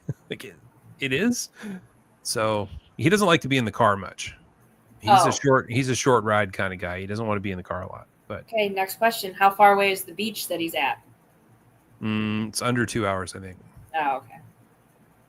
I would still go see Mount Rainier. That's like an afternoon trip. I'm telling you, it is. It's hard to describe just how pretty it is. You can't believe it. It's like something out of a movie. I'd love to go.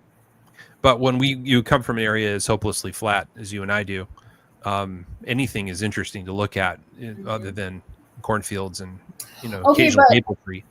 We have forests. So when I was in Indiana, I'm sorry to all of you who live in Indiana, but Indiana is like one big cornfield to me. Yep. It's just a cornfield. So I learned the other day, thanks to a graphic on the Instagram, that the state with the most farmland is Illinois and the second most is Indiana. Yes, it's very boring to drive through those states. It's super flat, super boring. So any hill or mountain at all is fascinating to this flat rise over there. I mean, at least we have the UP. That's my favorite place. Yep. But yeah, Michigan is pretty flat. Yeah. We got lots of trees. Yep. And we have lots of lakes. I like our lakes. No lakes in Indiana, hardly at all. No. The ones we have are reservoirs, and they're shallow. You don't want to swim in them because if you stand up, you'll regret it. You'll sink calf deep in the mud. And now you're close to what, Indianapolis? Yeah. Okay. So are you in the burbs? I live. Indianapolis is a little bit like Detroit, right? There's Detroit, and then there's the 25 cities around Detroit. Yeah. So Indy's like that, and I'm in a city next to Indianapolis. Okay, that's a very dramatic city to drive through. Indianapolis is? Yeah, like when I just remember when we were going to Missouri to visit my aunt and uncle, driving through Indianapolis, it was always like, wow, this is a lot. There's a lot going on here. Yeah, it's big, and the drivers are dangerous, and the highway is always torn up, and they think it's 55 miles an hour, and everybody goes 80. That sounds like Detroit. Well, actually, Detroit, when you're in Detroit proper, you have to be careful because there's a lot of suspended licenses driving around, and they're going extremely slow. So you'll get like 95 and you'll get 55. So if I were a Detroit cop, I'd be going after 55. Yeah, when you drive through Detroit and Chicago, it's mostly about staying away from everybody else, right? Mm-hmm. You can go fast, but you better just stay out of everyone's way. Yep. Head on a swivel too. Yep. It's just pretend like every driver around you is extremely high. That's how it's like survival mode kicks in. Your whole state smells like weed. Yeah. It's everywhere. Yeah. When you hit the city of Flint, it just smells like marijuana. Yep. Yeah, it's very distinct. But hey, the people are pretty chill. It's the state flower. That's right. Yeah. UP is pretty awesome. Been there. God's country. So I've been to Mackinac, and then I went from Mackinac to what city is that? Went up to the Locks, right up against Canada. St. Marie? Yeah. Yeah. Went all the way up there and then came down again. But that's been about 10 years now. The best part of the UP is getting off the beaten trail and the people you meet. Oh, it's so funny. I worked up there for a summer at a greenhouse, and just some of these people, like being a single female up there, yeah, if you don't have a sense of humor, it's pretty funny. What does that mean? It means you're going to get hit on in ridiculous ways. Oh, the skeeters are thick, huh? Oh, yeah, you're fresh meat. You're finally someone who's not part of the bloodline. It's hilarious. We're not related, are we? Okay. Exactly. They're like, dude, she's not related to anyone up here. That's hilarious. One guy told me that I should date him because he had all his teeth and all his hair, which is a pretty big seller up there. I mean, if I'm making a list, let me get some paper. I mean, that's pretty good. Let's get started. That was at the top of my list. Yeah, probably has some land. I don't know about the land. He might have had his own trailer, though.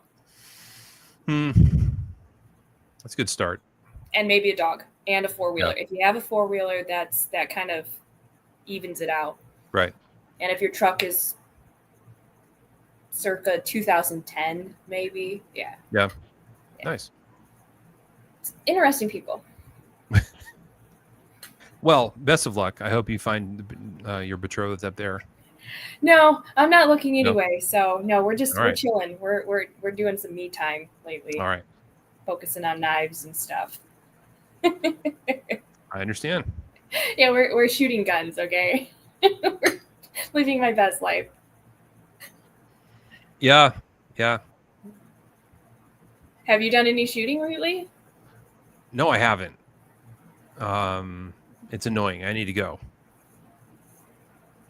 So not since we talked at Blade Show about the shooting? No, I've been twice since Blade Show. Okay, good. So you have done some shooting. A little bit, yeah. More than normal, I'd say. But now I have a couple friends that are into it, that have gotten into it. I told you about one guy.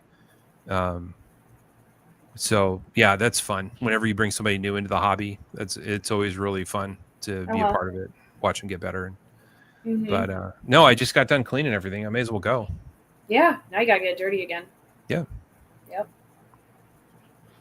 Yeah. So if you were to have a Spyderco exclusive, what model and color? I think we'd go with the Salsa. We'd want it blue, and we would want it VG10 serrated. Serrated? They probably already made one of those. So maybe we go not serrated? No. Oh, okay. Well, what's the price range got to be? It's got to sell. I always pick the Salsa as the most random knife because it has the dumbest name. What about the Matriarch? Matriarch's not a dumb name. No, but it's a cool knife. It's pretty cool. It's wicked. Yeah, you might. That'd be pretty fun. That would be fun to sell. And our gun shop is Wicked Trigger Firearms. How about a K390 Matriarch? That'd be awesome. Now, what material handle scales? So you probably would have a hard time getting it anything but the FRN. Yeah. If you did it in something fancier. Wait, did that ever come into G10? That might have come into G10. So now you've got a shot at doing something fun there. I think we do it. How about carbon fiber? Ooh. K390 with the blue, like the blue veins in the carbon fiber. Sure. Yeah. Uh-huh. All right, this sounds good. Maybe the Knife Hub logo somewhere engraved. Maybe do a dyad. That's the one with the two blades. Explain to me why a knife needs a second blade. I'll wait. Because you can. That's the only reason. It's been a design thing in knives as long as time, and I don't know why you'd ever need two blades. It doesn't make sense to me. That's a good point.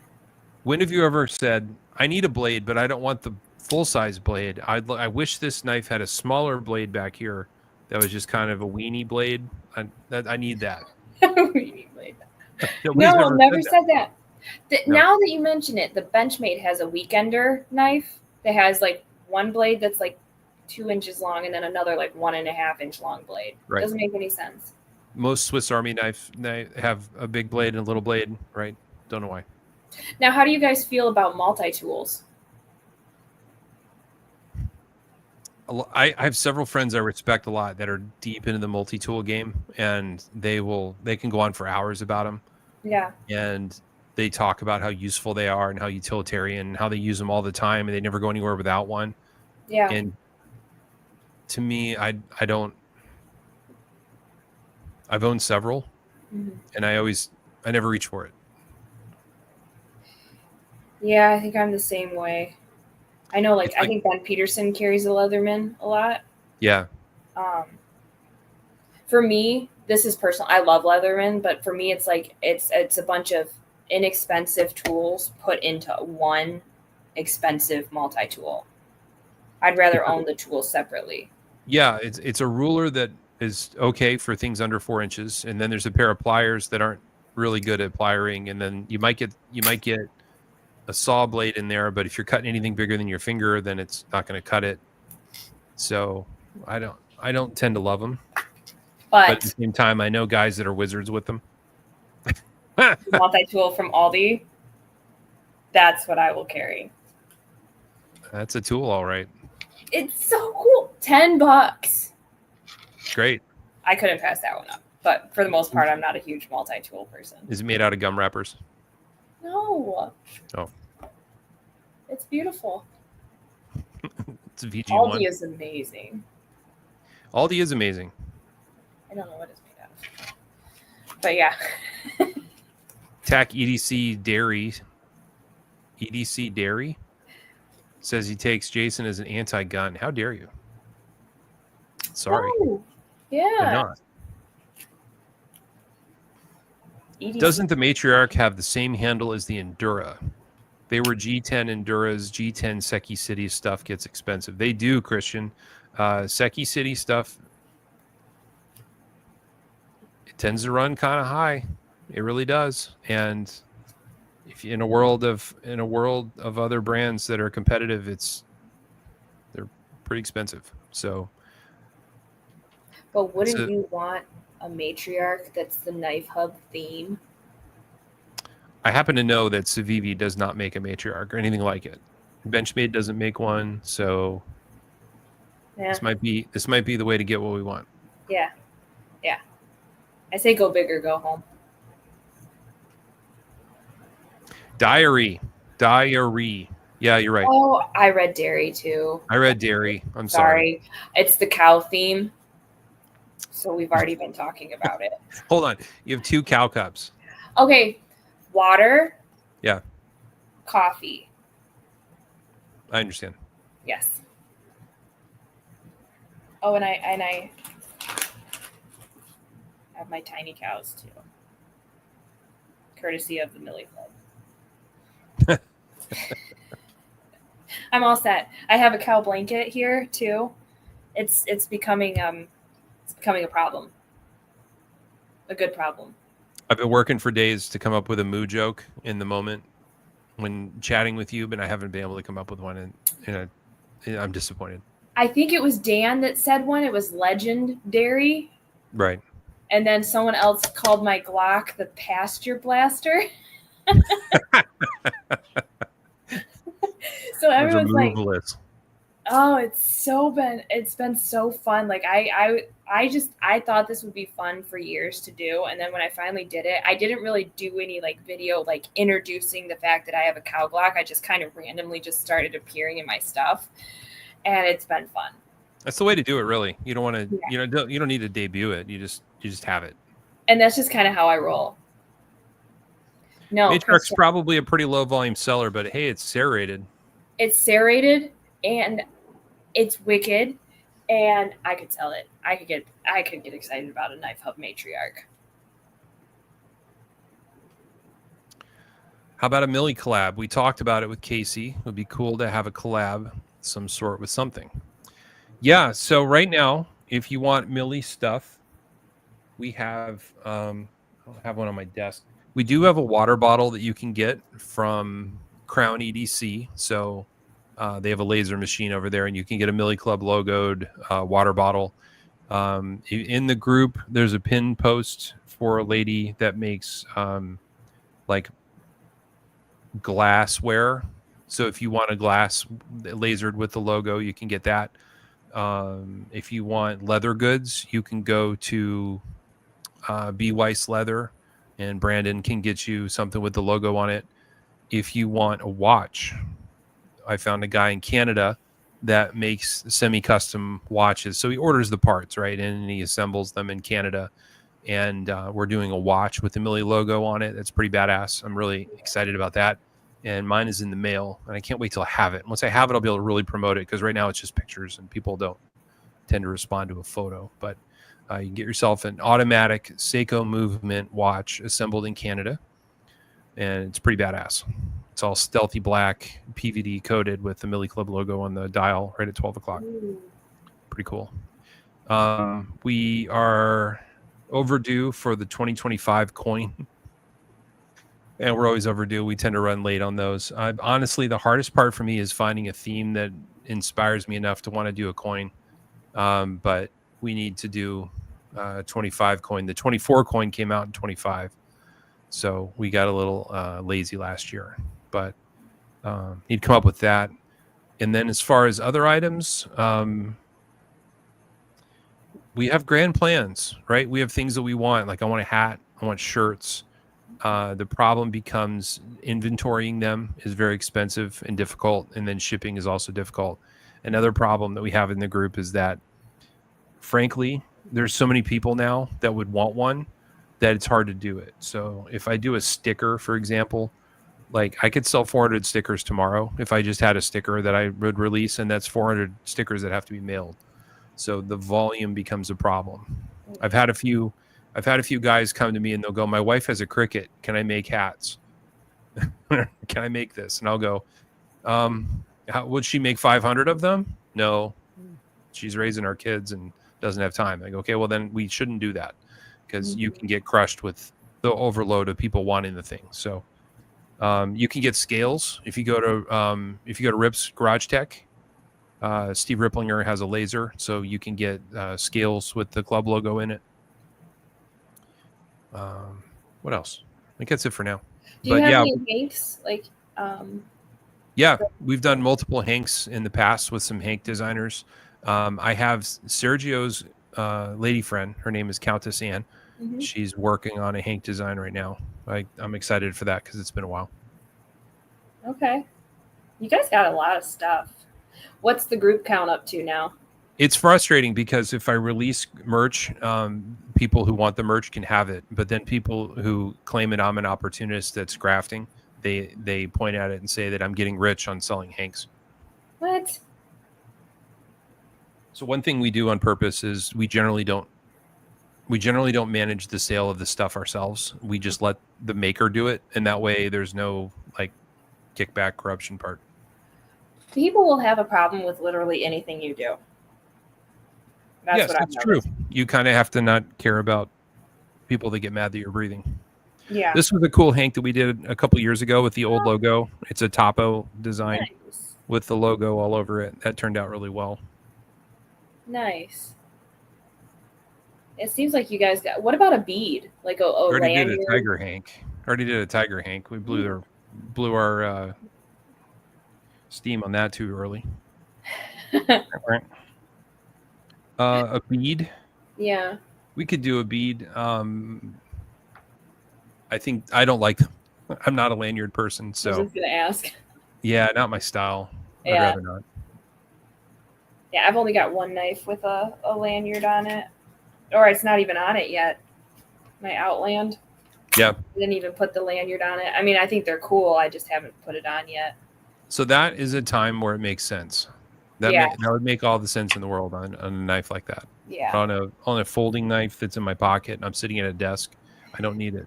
Yeah. I like the beads. I think people have done a really good job on making them. No lanyards. Okay. There's a lot of there's a lot of drama in the bead world too. Yeah. Oh my God. People claim copyright infringement on a bead.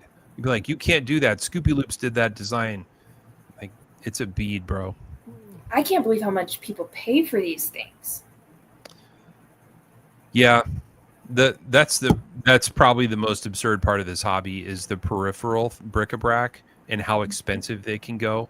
Mm-hmm. I watched a guy pay $3,600 once for a knuck. It was an 8-bit knuck at a knife show.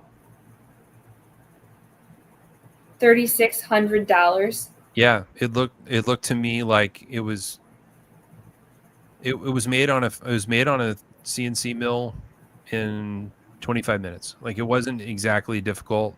It wasn't fancy, but it was made out of some sort of unobtainium, and it was available through an auction at a knife show. And the guy that bought it knew that if he paid whatever it cost, he could flip it. So he bought it and sold it for more than he paid for it.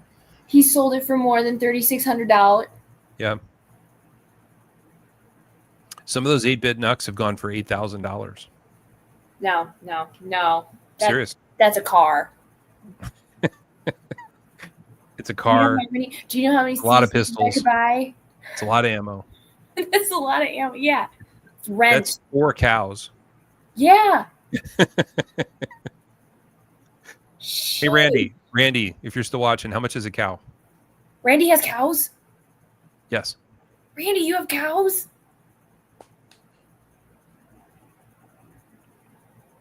So Sarah, as far as I know, Randy's single, and he has a ranch and he has cows, and he's in Tennessee. Ranch? He's in Tennessee where the hills go. So it's pretty. Wow. Okay, Randy. See, several. He does have all his teeth. I can't say they're all his teeth, but he has every tooth. That's good. Like in his head, or did he keep them in? Listen.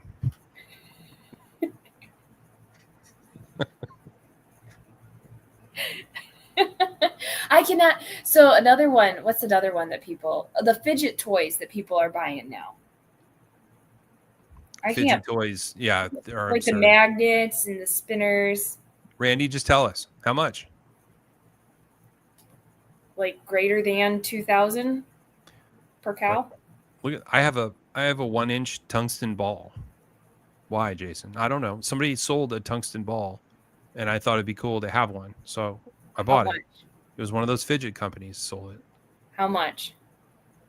I think I paid $20. Okay, see that doesn't seem enough for a tungsten. Like, who would make this? You have to be a psycho to make that. Like those worry stones, I can kind of get. Like that's kind of. Yeah. Oh, well, okay. That's more of what I would expect. You could buy 2 knucks or 9 cows. Right. Wow. Just wow. Randy, how much is a bull? Because if you have a bull and a cow, you can make more cows. Very true. I'm trying to think, like, Mama didn't raise a dummy. Yeah, I don't know. The world of the bric-a-brac is out there. We had these a while back. Those are fun. So if Knife Hub were to make its Knife Hub patch again, would people buy it, or would we have to give it away?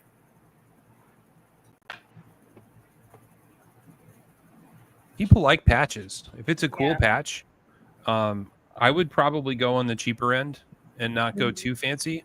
Mm-hmm. And that way, if you give them away, it's not killing you. Yeah. But patches are fun. I did a patch a few years ago, based on the Sons of Anarchy TV show. Did you ever watch that? No, I didn't. It's about a motorcycle gang in California, and so I stole the logo from the motorcycle gang, and I changed it out so that it's, instead of holding a scythe made out of an AR, he's holding a knife. Nice. And then his crystal ball is a bag of money, right? So I made that, and then along with it, you could get the patches that go with it, right? So love it. We had Founder and then Golden for Golden, Colorado. So in the show, the way it worked was, this was the patch that you had if you were a member, right? And if you were a founding member, then you got to be a founder. So what I did was I found like the first 100 people to join the group, and I offered them the founder badge. Like, if you want a founder badge, you can get one. And almost no one bought one, so I have a bag of them. Aww. And then the golden patches, no one understood this one. They're like, why golden? Okay. That's where Spyderco's based. Oh. Yeah. Golden, Colorado, USA, Earth. My favorite part about all of this was I had some guys in the group go, hey, man, You can't let motorcycle gangs see you with that. Like, they will beat you up and they will take it from you, and they might kill you. Like, why? Well, you can't do that because you're not a motorcycle club. I'm like, you're right. It's a knife club. They go, no, you don't understand. You can't do that. You're stealing their honor. I'm like, am I? I'm not. It's a TV show. Yeah. These motorcycle guys. Yeah. So that was a big debate. Randy says a bull is 2,500 to 3,500, which is more than I thought. That's actually pretty decent. Now, what if you own the bull, just the bull, and people come to breed their cows with the bull? Yeah, Randy, we're talking business right now. I think you bring the bull to the cows. I think that's how that works. You rent the bull out. Are you sure? Like a dancer. You like take him in your little trailer for the night, and he goes and has sleepovers? Sure.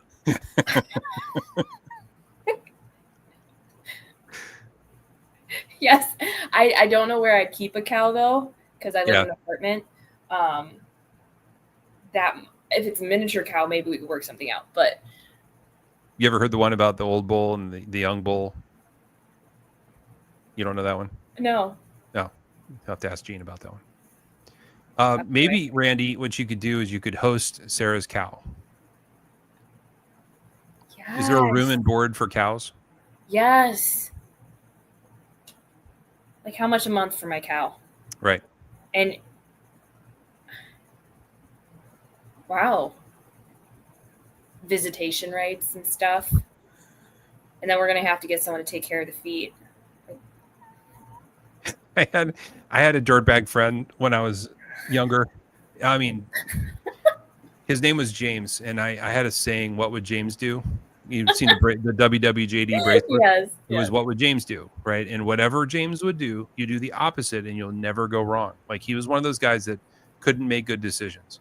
Right. And he was in a crappy rock and roll band that would play around central Indiana. And they'd never play in Indianapolis. They just play the little farm towns around where no one would go. And they'd clean up because no one ever played rock and roll in their towns. And all the girls would come and see him because they were the only rock and roll show. And one night after meeting a young fan, he was getting dressed, and she said, "Is this a one-night stand?" And he said, "Not if I don't stay all night." And she went to the kitchen and grabbed the pot and started hitting him in the head with it. And the next day he showed up to work and he was still bleeding. Yeah. What would you do? A black eye. He said she locked the door and took the key out of it, and he couldn't get out. So he had to talk her down and then get the key and then get out. No, that would have we had no sympathy for him. We all just died laughing, and now I'm telling the story now. James, if you're watching, thanks for the story. I worked with a kid named Samaje, and that's James spelled backwards if you live in Detroit. And every time he would mess up, I'd call him James because it's backwards. So, yeah, he liked that. But, yeah. His name was Samaje? Samaje is James spelled backwards. And I don't know if that was intentional by his mother or if it was a coincidence. But, yeah. Well, the street didn't give it to him because they can't spell. It must have been mom. It was mom, yes. I don't know if she knew that it was James spelled backwards, or because I've seen other people named Samaje, but we latched onto the James bit of it, and so every time he'd mess up, he got called James. So I guess James, like, you got to watch them. Got to watch out. Don't trust the James. Yeah.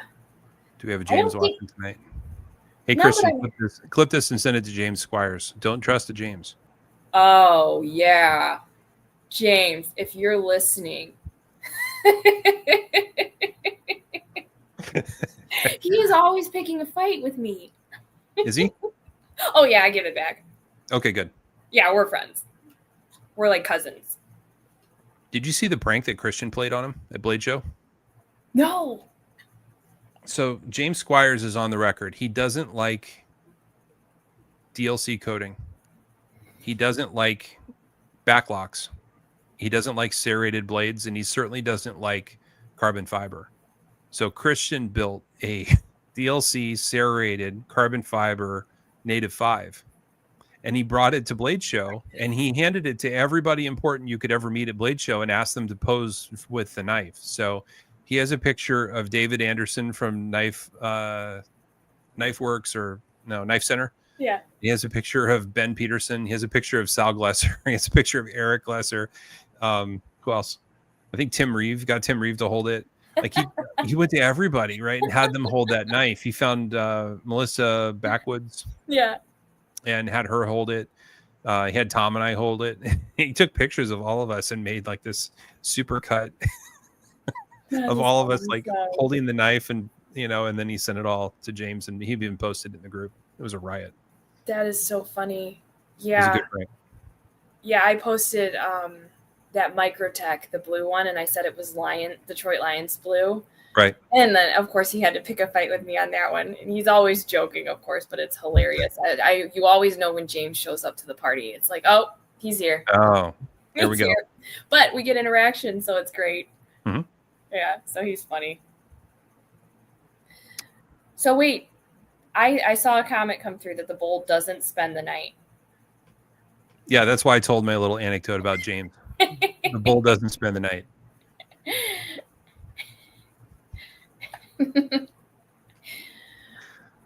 The flaky bulls don't spend the night.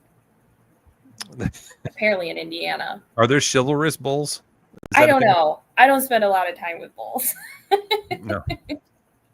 I'm not that type of person. There is a good Instagram account of a farmer that has a bull, and the bull is mean as shit. I mean, mean. And it's punted him across the field a couple times. But the bull's name is Rufus, and he's always shooting videos of him and Rufus. I love it. And he'll stand by the fence, and the bull's just like snorting, snorting and growling. And he'd be like, Rufus, calm down. And he fed him an apple the other day, and the Rufus calmed down a lot. Like, he goes, oh, I'll bring you an apple. Now you like me. It was good content. No. You see, I've thought of getting a bunny, like an actual rabbit, and then starting my gun bunny account. But is that what they're called? Are you a gun bunny? Oh, no, absolutely not. They enrage me. No, we're not. No. But that's what they're called? I didn't know there was a term. So the girls that are doing this that they've never shot a gun in their life, but they know that there's mostly males in this industry. Sure. Creating content based on that. That's right. A gun bunny. I'm actually in here. I'm not sexualizing my content. Right. I'm here for the guns and knives, and it's fun. So that's the delineation. So I've thought of getting an actual rabbit, and that would be very funny. Yeah. Yeah. And you could pose the rabbit with the pistol. Yep. Shoot. The gun bunny. Right. Yep. I was going to name him Tank. The things I come up with. But apparently now I'm getting a cow and I'm boarding it at Randy's ranch. So. Yep. Well, he's in. He said anything for Sarah. Yes. Yes. I'll name my cow Tank. Hey, Randy, you got to help me pick out a cow now. It's a better name for a cow. Yeah. But I don't know. Is Alec Zedra a gun bunny? Patrick, we don't want to set Sarah up to talk shit about somebody and then potentially create a beef. Like, that's not good. That's okay. I think I could take her. We'll let Randy control the beef. I got my own beef to worry about, Randy. Jeremy, that's what I thought too. She's naming the rabbit Taint? No, Tank. Oh. That's much more PC. Yeah. PG. Yeah. You can have visitation every other weekend. I get 1 weeknight too. That's right.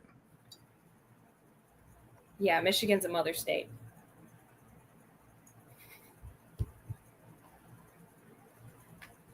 But yeah, I don't the types of content I create, we're keeping it clean over here.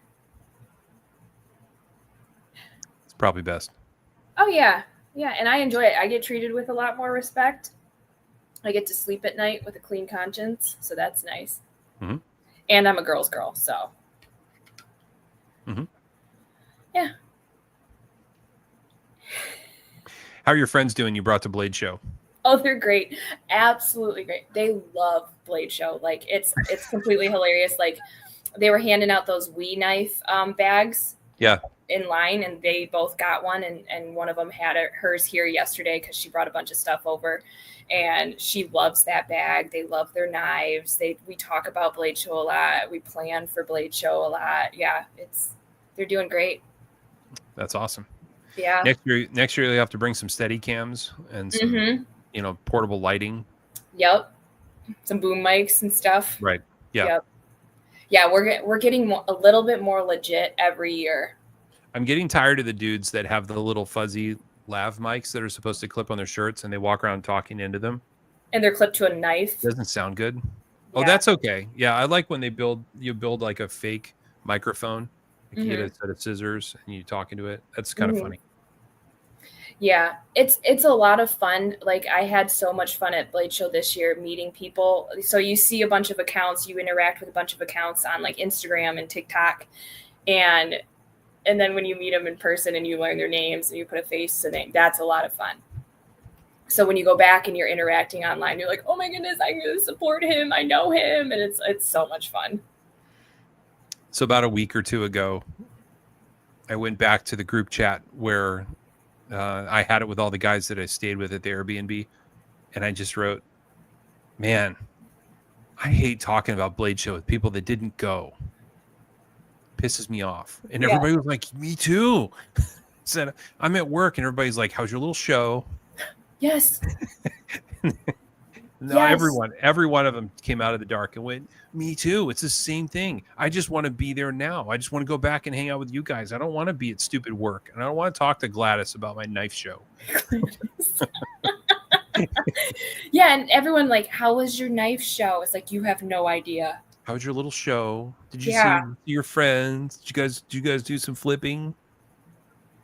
Oh, yeah. If you weren't there, you don't know. Yeah, you wouldn't understand. You couldn't. I'll tell you all about it, but don't act dismissive about. Right. That it's the way that they talk down about it. I can't believe you went all the way to Atlanta to see a little knife show. Yeah, I was talking to one of the security guys at Blade Show. He's like, he had just started working at the Cobb Galleria.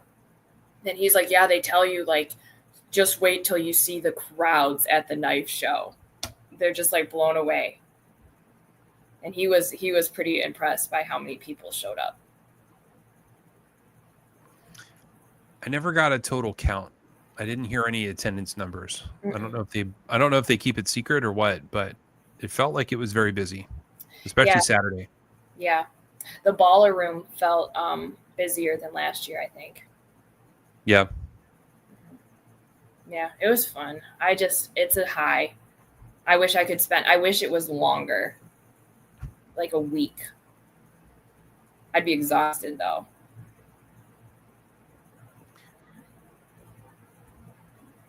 I don't know how I would change it. It's the right amount of time, but I always leave feeling like I didn't see everything. Mm-hmm. So I'm still not great at squeezing everything in and seeing everyone I want to see.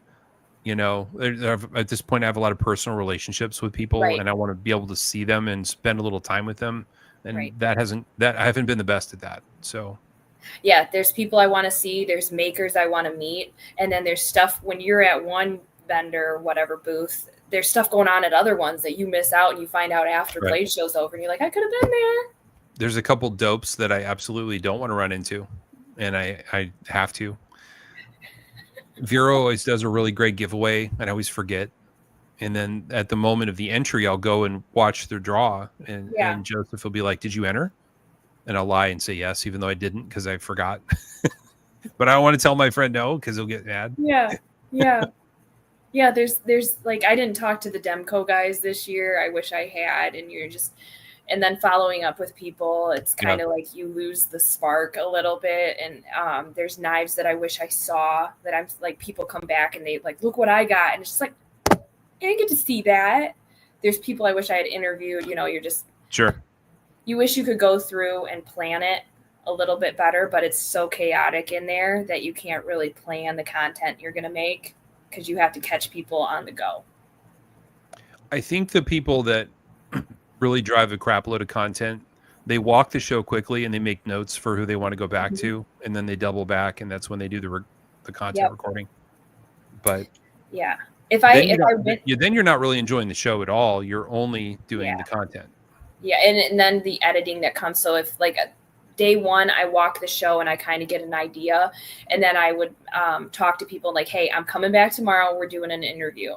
And then you do that the second day. Well, we leave on Sunday. We don't even go on Sunday. So it's just 2 days and it's just jam packed. Yep. But the pit is fun. The pit was fun. Yeah. Yeah. A lot of fun. Yeah. The hang is fun afterwards. And sooner or later, you'll find yourself having a beer with one of your heroes, and you'll be like, this is really surreal. Right. I can't believe you're standing here and you let me buy you a drink. Well, it's a lot of fun with like who you meet. All of a sudden you're being pulled into conversation with like Gavin from Hawk Knives. And it's just like random. Like you're just walking by, hey, you want to meet Gavin from Hawk Knives? It's like, yeah, duh. And there's just everyone's in this room and you're meeting these like giants in the industry casually. It's a lot of fun. It's a lot of fun. Absolutely. I missed the gummy bear eating competition.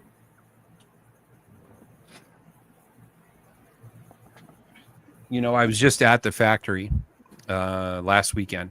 Yeah. And I bought a bunch of little mini bags and I've been mailing them to people. If I get a chance to send some out of the country to a club member that's can't get them, it's always a treat. Yeah, for sure. Next year I'm on camera duty for that. Yeah. I will be your creator. I'm better on camera. I'm better making the video. We'll film you choking on gummy bears. No. I'll take pictures. All right. I'll get you guys. I'm trying to get 16 people together, maybe 18 people, and then I want to rent the what's it called? The Real Housewives of Atlanta. They had a house on that side of town, and it's 2 stories of a house with an elevator, and it has an in-ground pool with a slide. And if we get enough people together, it's cheap. Put me down for 3. Yeah. I think I'm up to about 10 or 11. So if we get a little bit higher, we'll be able to do it. And this place is ridiculous. They even have cars available. If you need a car, you can borrow a car. What kind? I didn't ask. I just knew we needed 18 or 20 people to make it work. So, all right. Well, if you're in, that's great. Yeah. Put me down for 3. So we're going co-ed next year, I think. Okay. We already have 2 ladies in, so that would be 5 total. Is Hope coming? Hope always comes, but she always gets a hotel at the venue.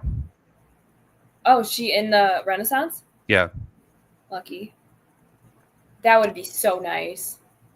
She doesn't seem to have any interest in doing the house thing, but yeah, having the hotel at the venue is nice. Yeah. It also makes it easy, like in the middle of the day, if it's 1:30, you can sneak out, go take a power nap, and come back. Yep. And at night, you can just go to bed.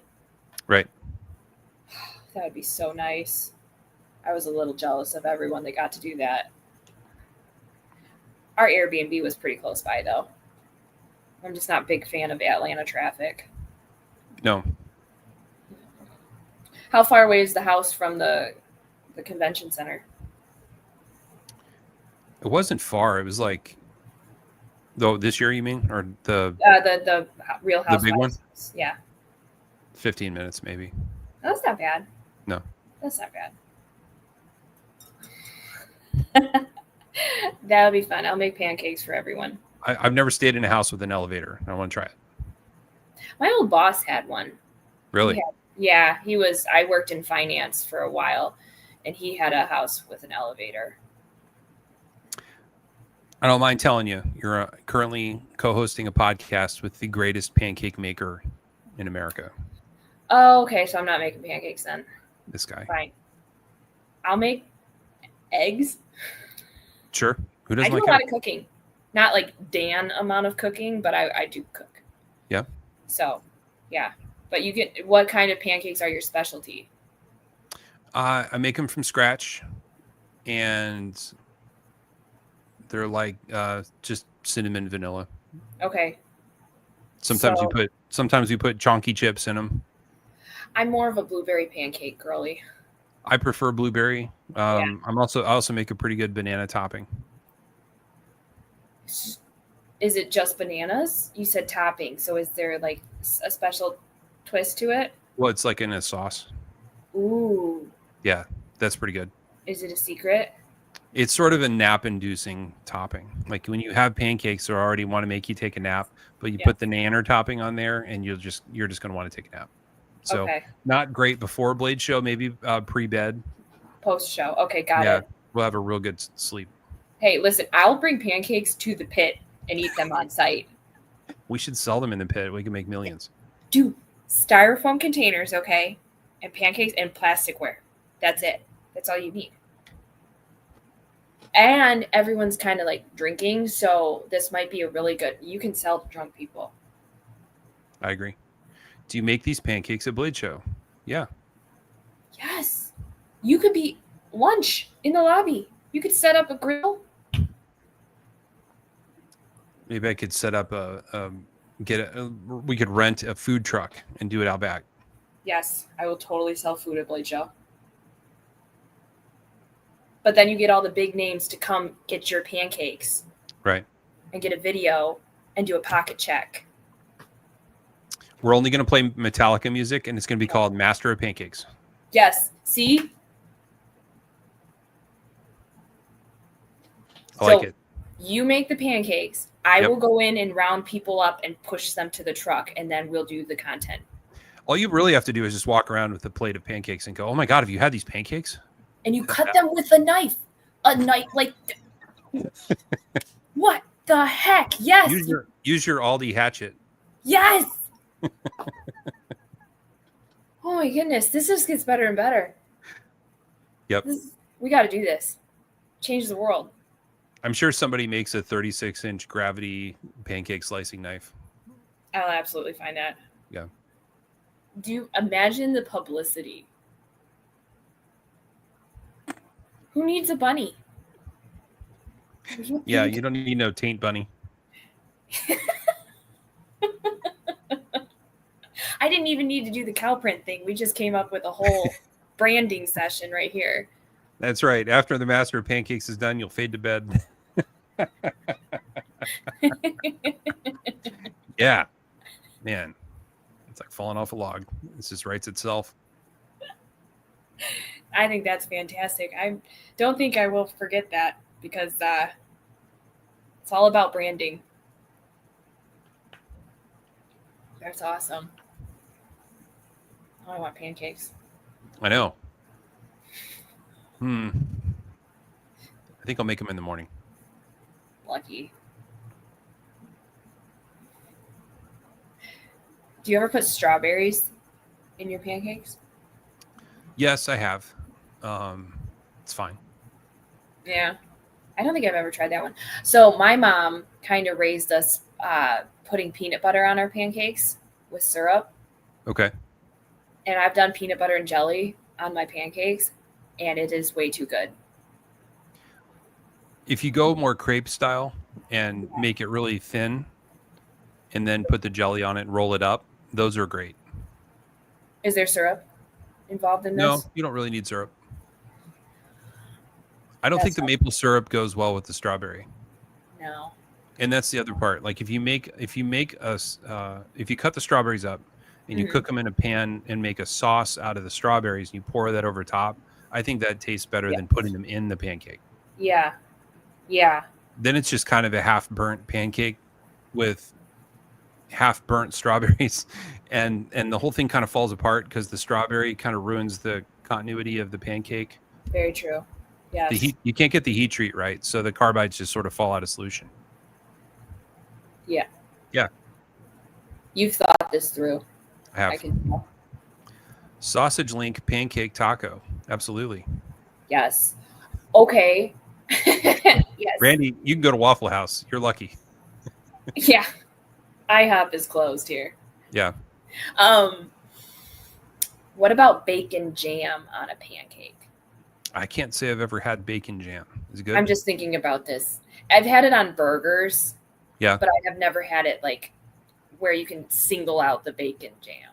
There's a farmer's market near me that has some, and I remember seeing it and pointing it out to my daughter, but we didn't get it. You should try it on a pancake with syrup.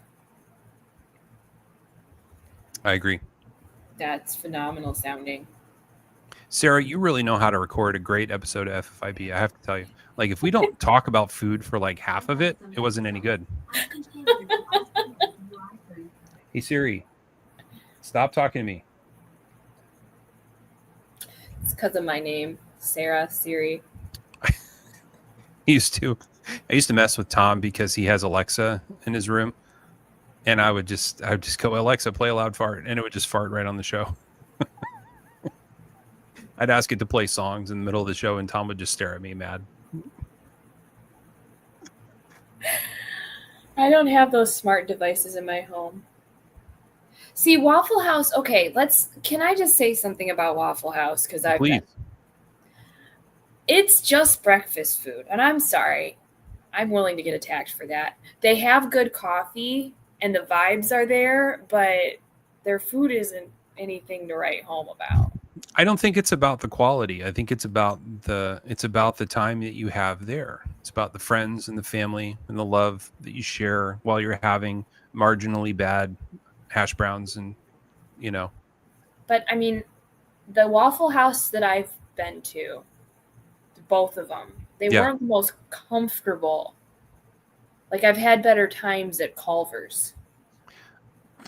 Sure. I mean, they're sticky and it's hard to find a place to sit. He's coming for me now. All the chairs are broken. Christian's from the South, so he's steeped in the Waffle House tradition. Christian, I'm not afraid of this fight. No, it's not that good, but neither is Taco Bell, and I'll always defend Taco Bell. I don't need authentic Mexican food to want to go to Taco Bell. They know how to properly season horse meat. I don't know if it's meat or if it isn't meat. It could all be Soylent Green. But sometimes you just got to get down on some Taco Bell. So the Crunchwrap Supreme. It's not available all the time, but I often crave a chili cheese burrito. Mm-hmm. Oh yeah. And now that they have the DIY menu in the lobbies, because they can't employ anyone that speaks. Though they have the robots too. Can communicate with eye contact, so now they have the touchscreen thing. But now you can order your chili cheese burrito with like jalapenos in it, and it's amazing. Yeah. That's got to be an interesting digestion. No, it's okay. I got a strong constitution. I'm all right. Sweat it out. They're chips and cheese.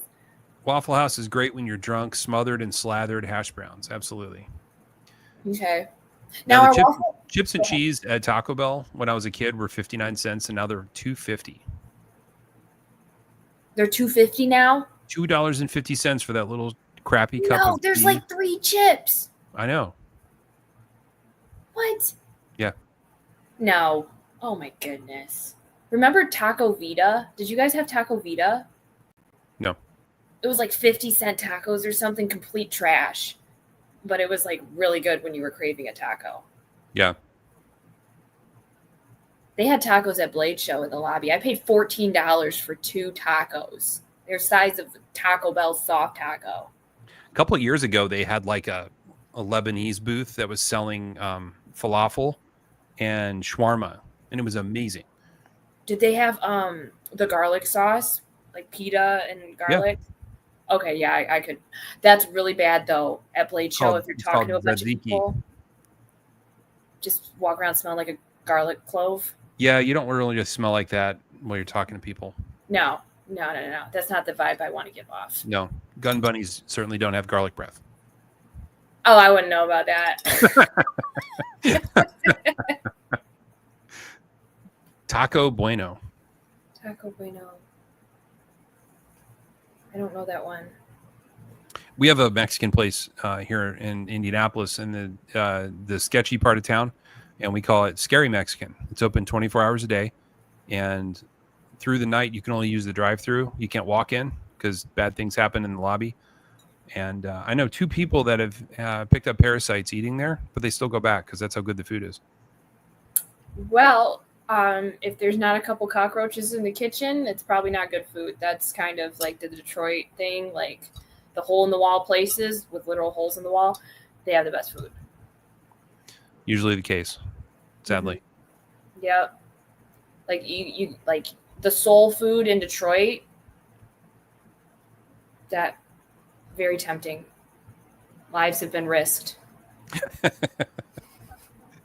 Yeah. What do you? Life is short. I mean, hey, FEMA has a Waffle House index for disasters based on the operational status of Waffle House restaurants. That's very true. They're open rain or shine. You know, they don't close. So if the Waffle House closes, you know that disaster is imminent. So FEMA will track the Waffle Houses, and as they close, they know where the most damage is being done. Yeah. Are they open 24 hours? Yep. They are. Never trust a 24-hour restaurant. When do they clean exactly? And if you've ever been in the restaurant business, you know that you are constantly cleaning all the time. And there's places where you don't want to mention and you don't want to think about. They need to be clean too. So I don't mean your keister. I mean like behind the grill, you know, and the hood and all that stuff. It's all got to get cleaned. Somebody's got to do it. So who's going to do it? Well, I think that half the time when the ice cream machine is broken, that's when they're cleaning it. Even though, why can't they just say, we're cleaning the ice cream machine? They also build in some failure points in those, so they break on purpose, so that you have to get them fixed. I've heard that too. Revenue. Yep, I've heard that too. That's an old Three Stooges bit, Patrick. Yeah, it is. Whenever they gave their breakfast order, one of them would say, I want burnt toast and a rotten egg. Why do you want burnt toast and a rotten egg? I got a parasite. It's good enough for him. That was their bit. I think everyone in America should do a parasite cleanse at some point. Yeah. Can't hurt. Yikes. We've been going for 2.5 hours now. Oh, dang. Wow. We got stuff to say. I know. I feel like we're getting it out. People I feel better. Need to hear. Yeah. People need to hear about my cow. Future cow. So if we named it Future Cow and then you had a cow, would you change the name to Present Cow? Probably. Yeah. Just to make that point. Have you been to Steak and Shake? I think I have. Yeah, I think I have. It's just another burger joint.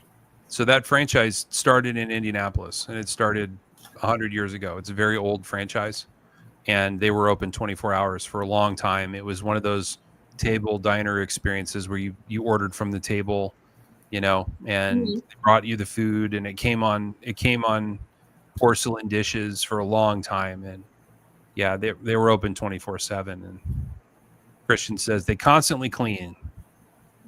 Waffle House is a big favorite of my son's. So I had friends that worked at Steak and Shake, and I can tell you that they did constantly clean, but they did a bad job all the time.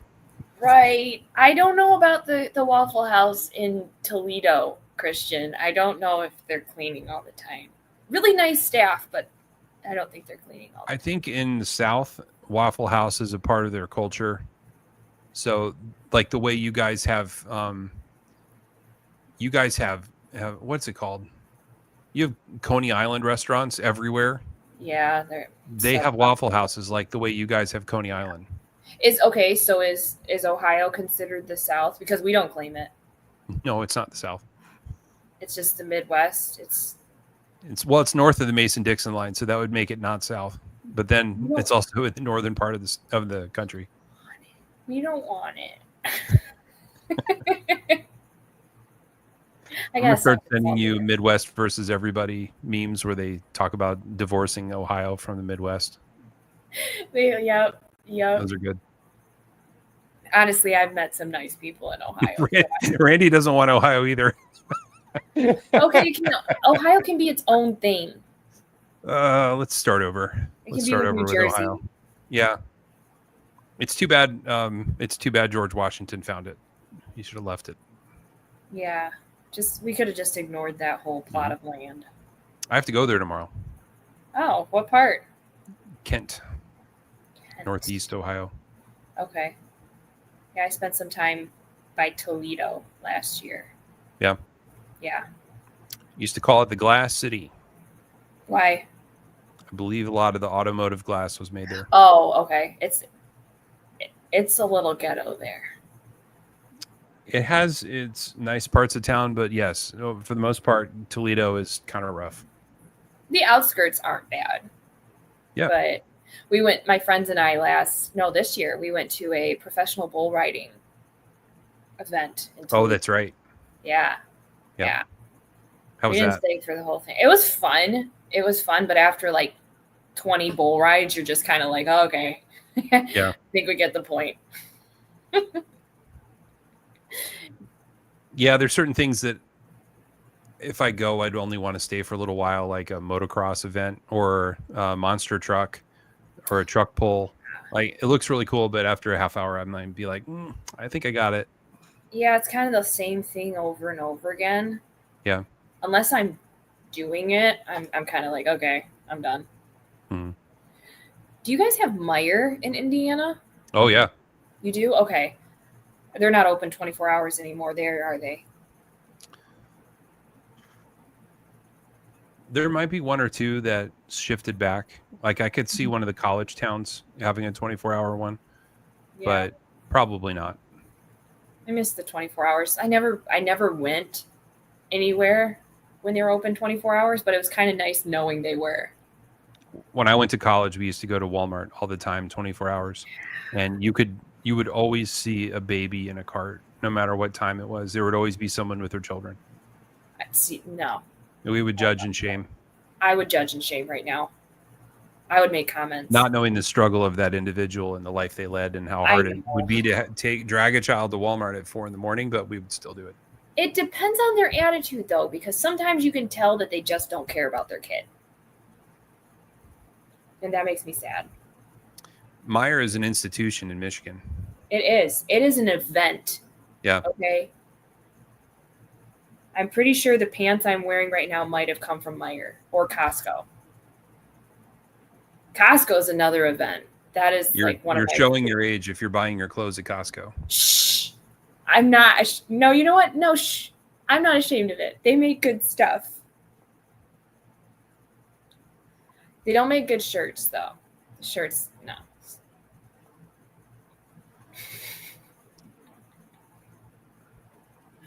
I like looking, but I rarely buy anything. At Costco? Yeah. Oh, my goodness. The clothes, I mean. Oh, the clothes, yeah. And the men's clothes, it's hit or miss. You know what's a good deal, though, in the fall when they put out their winter coats? Yes. You get an amazing down jacket for $40. Why is it so cheap? Helpful. Is this made out of candy? Is it real? Yeah. They have a lot of home goods there. Their steaks are pretty good. But it's weird because I grew up in a family of 6 people, and then I moved out on my own. So now you go from cooking for 6 people to just cooking for you. Yeah, the portion sizes, it took a minute to kind of even out. You can't really shop at Costco and live by yourself. No, it's hard. Do I need to pour another drink? Yes. See, if we're going to shut up, he goes to bed. But if we're going to keep yapping, then he'll pour another drink. We're obviously discussing the major world problems. So, Patrick, I am not ashamed to say that after I finished my yard work today, I came inside and watched some TV with my daughter, and I made a giant margarita. And when I say margarita, I mean like this. It was one of these. And it was really strong. And after I was done, I was a little sleepy, so I took a nap. And then I realized that Tom was out of town, and that's when I messaged Sarah and said, "You want to do a show?" So you can thank the margarita for this magical evening we've had with Sarah. Yeah, because it takes a margarita for people to remember me. I was painting my nails. It was inspiration. You're painting your nails. What color? What do you got going on? Sparkly green this week. It's hard to tell in this camera. Yep. It always has to be sparkly now. Stay tuned to the knife content to find out if the toes match. Okay, someone posted today that stupid meme with the toes with the eyelashes on them. Alan. No. I don't know the toes with the eyelashes. He posted the meme in the club. Ugh. Yuck. So Patrick wants to know what Meyer is. It's spelled Meijer, and it was a man. His name was Mr. Meyer, and he had a grocery store chain that turned into a superstore chain, and it's almost exactly like Walmart, except the styling of the store is a little more upscale. So think a Super Target and think a Walmart, and then put it right in the middle, and that's what Meyer is. Mm-hmm. I had AI make me this. I have to post that a lot in my group. I didn't think I would, but it seems to come up a lot. I have to be careful with that stuff. I tried to put a knife in the photo, but I didn't know what I meant. It had a really hard time giving me a knife and a foot. So I did successfully make one that turned out not too bad. And I put Cutlery Shop logo in just for giggles, and I made the knife orange, and I sent it to Jeff Lawfer, and he's like, "What do I do with that?" He goes, "Why did you do that?" He didn't get the joke. It's funny. I never thought about it so much. It's like, you gotta be careful. The toenails are white right now. They're white. They're white. Oh my. Yeah, it's summertime. Jeez, I gotta change my fingernail polish like almost every other week. Well, I bet it gets chipped off from flicking knives. It doesn't normally. It depends on how well I apply the nail polish. But this last week, yeah, Spyderco got me. And you could literally hear it on the video. It's like, no! So I had to change it. That's hilarious. Yeah.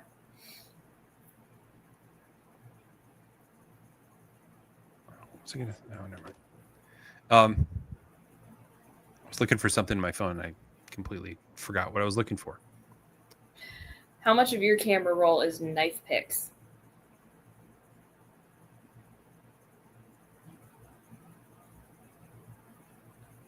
I would say it's equal parts memes, screenshots from the group, and then knife photos. Yep. Mine's a lot of memes, a lot of knife photos, a lot of guns. Yeah, there's some screenshots in there. Your comments crack me up on people's posts, especially just the off the wall comments or the off the wall posts and then your comments. It's funny to me. Like, can you give me an example? I can't even give you specifics right now. I just know that a lot of people, like, especially when someone asks a stupid question and all you say is like, no, it cracks me up. It's like, no. I'm really good at taglines. I'm really good at marketing.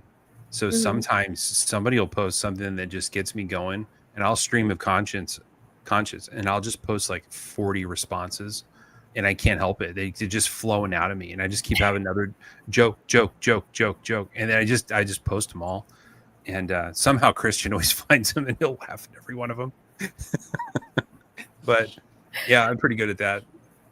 Yeah, I love some of the comment sections on these posts. Like, once the guys get going, it's just like, that's hilarious. I just thought of one that made me laugh. I'm gonna talk about my own joke. It was in reference to the Coldplay scandal, right? Ashley Hamby in the group, she said, maybe you should take the Millie Club HR director to a Coldplay concert. She said it to me. And I said, we don't have one of those, but we do have an empty PM2 box. And then she goes, is it big enough? And I said, that's what she said. That's the only answer for that question. That whole interaction happened in a 2-minute period, and I laughed about it all day long. So that Coldplay thing really gave us a lot of material. Yeah, I don't know. I'm already tired of it, and it just happened. Yeah, it's been but like 2 days. The weird part about the world we're living in now is in 72 hours it'll be gone forever, and there'll be something else to replace it. Yeah, it'll show up in like 10 years, and nobody will really remember it. The thread on trucker knives. Oh, I don't remember that one now. Did I go off on that one, Christian? I don't know. It's funny when you make a joke to a knife guy who doesn't have a sense of humor. That's a fun experience. You normally don't find out they don't have a sense of humor until it's like a little too late. There's a guy in the group that kind of took a blood oath against me over something like that. He was extremely offended that, what was it? He hates Tom's guts because at Blade Show, he showed up with a knife that he had bought, and he was showing it to us. And I pulled it out of the box, and I looked at it, and I told him it was beautiful, and I put it back in the box. But Tom didn't reach to grab the knife to look at it as well. So he's mad at Tom because Tom didn't play with his new knife. And this was actually like a really expensive one-of-one knife. So it's the kind of thing that you probably shouldn't touch too much. You want it to be mint condition. So, and also Tom just wasn't interested in touching it. And it didn't occur to him that he might be disrespecting the man by not playing with his knife. But that guy was mad for months, and he was getting disrespectful in the comments and stuff. And I finally had to have it out with him. I was like, what's your problem? And he's like, you guys look down on me and you think I'm garbage and you think I'm a nobody. And I'm like, what are you talking about, Chip? So my goodness. The disrespect that he felt was so profound, and there was no consideration of like, maybe it's in your head, or maybe it wasn't deliberate, or maybe we didn't know we offended you. Imagine how it is to date guys like that. Yeah, don't date guys like that. No, they get offended if you don't play with their knife. So, for that guy, it was just like, hey, man, you got to lighten up. They're out there, and you have to be mindful of that when you're joking with strangers on the internet. If you don't know them, and you got to kind of dial it back. I had that guy that I was posting in the Millie Club, just any knife content that I was making, and he was like, "Where's the Spyderco? This is a Spyderco club," and like whatever. In every video, it was like, "Where's the Spyderco knives?" And then he just disappeared, and I think you took him off. I think you booted him. Yeah, I threw him out. Yeah. Because I was literally like, I was sitting there reading the comments. I was like, you know what? Jason's going to see this. He's going to take care of this. I'm not going to bother with this schmuck. Really, truly, my attitude is like, there's other groups that you need to spend your time in. Yeah. I'm going to help you find them. Yeah. I'm going to set you free. Right. It's like when you break up with that person that you don't want to be dating anymore, and you say, look, it's not, I'm doing this for you. It wouldn't be fair to you. Right. Yeah, no, fortunately I haven't had to break up with many people, but it's pretty clear that why I'm doing it when I do it. I barely remember. It's been too long. That's good. Yeah, it's not a fun experience out here. It's a crazy world out here. Seems like it. That's why I'm into knives and guns and stuff. I should find a hobby that's 97% women and try it out. Have fun. If there is one. Book clubs. What's with all the spicy books? I don't read them, but yeah, these women. Try cooking. Yeah. Cooking? They need to find something else to do. They're creating a false reality. That's me, though. I'm out shooting guns. I don't have time to read. If I'm going to be reading, it's going to be something that's going to be like worth my time. Men have their own false reality that they participate in. I know. And I was told that the smut is the same thing. And it pretty much is. It is. Yeah, it is. Do you warn those types of people before you boot them?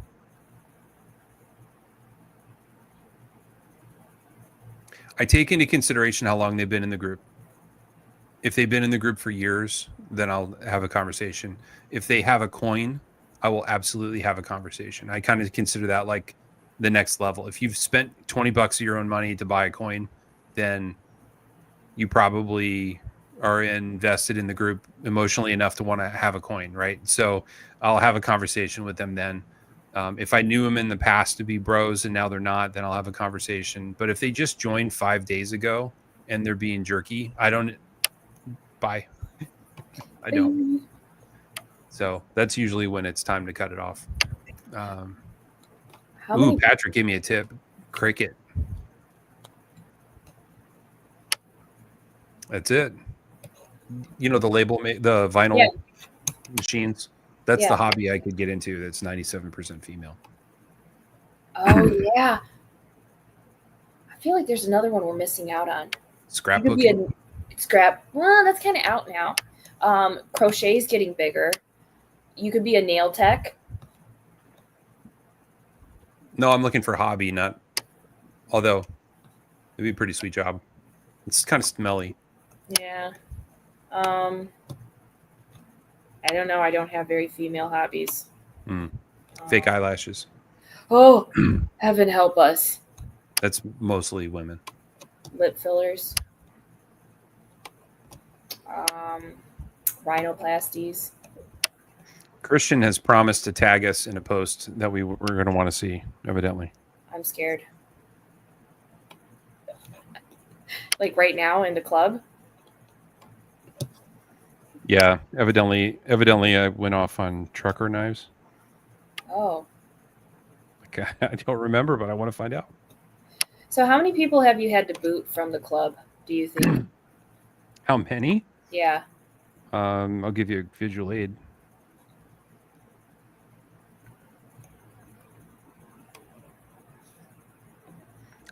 Swear to God. They keep reorganizing things in the group, and it's annoying. It's very hard to navigate anymore. Okay, so here's... Oh, it won't load fast enough. There we go.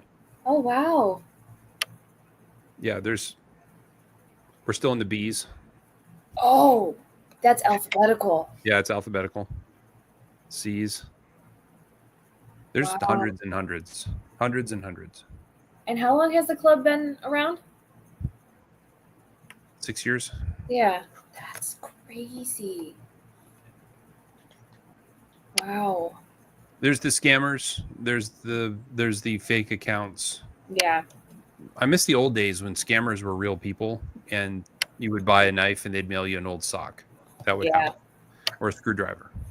Yeah. Then beyond that, there were the guys that would sell you a new knife, but you'd get it and it had been sharpened and the handle was the wrong color, and it was obviously like a very used knife. So they were misrepresenting the condition. And now those problems are almost gone forever. What we have fake accounts or hijacked accounts or stolen accounts that are run by people outside our country. Mm-hmm. And they pretend to be someone they aren't. And what they'll do is they join the group and they get better all the time because we stupidly give away the tells by talking about it. So there's a group called EDC Go No Go. And if you're in that group, you're not supposed to discuss anything from that group outside the group. Because in that group, we discuss ways of identifying scammers. So if you notice that there's a tell, so one that used to work that doesn't anymore was you would see that the name was Sarah Grace. And then you would look at their friends and all their friends were from Nigeria. And it's like Sarah Grace from Waterford Township doesn't know anybody from Nigeria, but you have 80 friends from Nigeria. So what had happened is somebody had created this account or taken their Nigerian account and changed the name and changed the picture. And they were in the process of trying to Americanize their account. They got a little ambitious and they started joining groups, right? Oh, okay. So we used to be able to look at that and that doesn't work anymore. It just doesn't work. And then the other thing you could do was you could look and see if it would say Sarah Grace, but then the actual URL of their account, think like a website, their URL would say like Obu. Hold on now. How come Obu is also Sarah Grace? Ban. You can ban that person. But what's happening is they're learning and they're getting better. Yeah. And so the things that used to work don't work anymore. So probably my most reliable method of knowing someone's a scammer is I have a friend who's a moderator in about 40 groups. And what we notice is that if a scammer shows up here, he'll show up here and here and here and here as well. So he's good at noticing the trending. Right. So if I ever wonder if somebody's kind of a mystery, I'll send it to that guy and I'll go, hey, what do you think? And he'll either red light, green light that person because he's just very good at it. Wow. But it gets harder all the time. So that's a big part of the ban list. But beyond that are like the misbehaving, pain in the neck people. Yeah, I've got on my Instagram, there's a lot of like fake accounts that follow me and stuff. Yes. Those are mostly bots. Yeah. So they're not even real people. Yep. There were estimates that Twitter was 80% bot accounts. And TikTok is probably similar. Yeah. And I don't think people realize how hard it is to grow like a knife content, gun content channel on social media. It's not like they're recommending my content in the For You page. You have to literally, it's like through interactions and giveaways are a great way to grow a channel. But yeah, you just pump out all this content and they're not recommending it. Yeah. Sucks. Like the big tidbit I've seen on Instagram recently is that if you use their editing software to post your videos, that's supposed to help. Yeah, so I haven't used it yet. I've almost stopped making content because I get resentful that I'm making content for a platform that thrives on content but doesn't want content. And another thing is people are interacting less. Like they're viewing the content, but they're just moving on without interacting. And that just kills. It kills. Like if you want to know how little people interact, post a story where you get to see who views it. I feel like making one of those joke reels about like how your friends and family, they always view your content and they're just looking at it and they don't react ever. It bugs me. But they're not content creators, so they don't realize, oh, I have to like this to help. Yeah. It's a first world problem. You need to make friends with Tom's mom. You can always count on one like. Yeah, Mary. I can't even count on a friend request acceptance right now. Mrs. Moore, I need you to friend Sarah Grace here. Please? Yeah. I just want to be friends with you. I have a cow almost.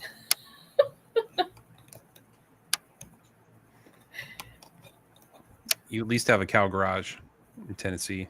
Yeah, I have a future cow. Right.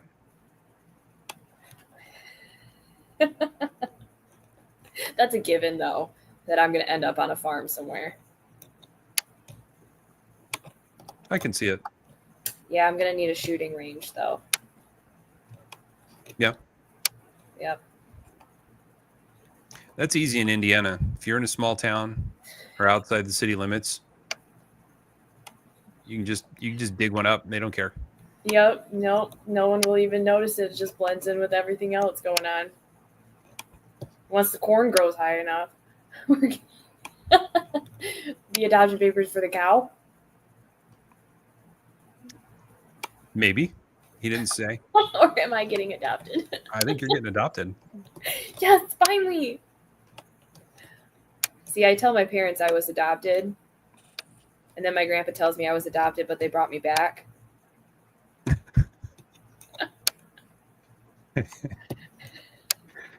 My brother-in-law used to tell my sister-in-law that she was found in a basket in East Chicago, Indiana. Their parents found her in a basket. She believed it for a time. That's hilarious. Yeah. Oh my goodness. That's funny. No, You're from a basket.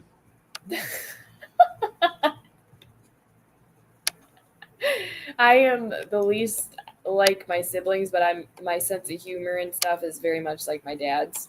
Mm-hmm. So I tell my dad that I was probably his brother's child, and he gave my parents me to give me a better life. That's the story I go with. What are you flicking? Oh, right now? I hear you flicking something.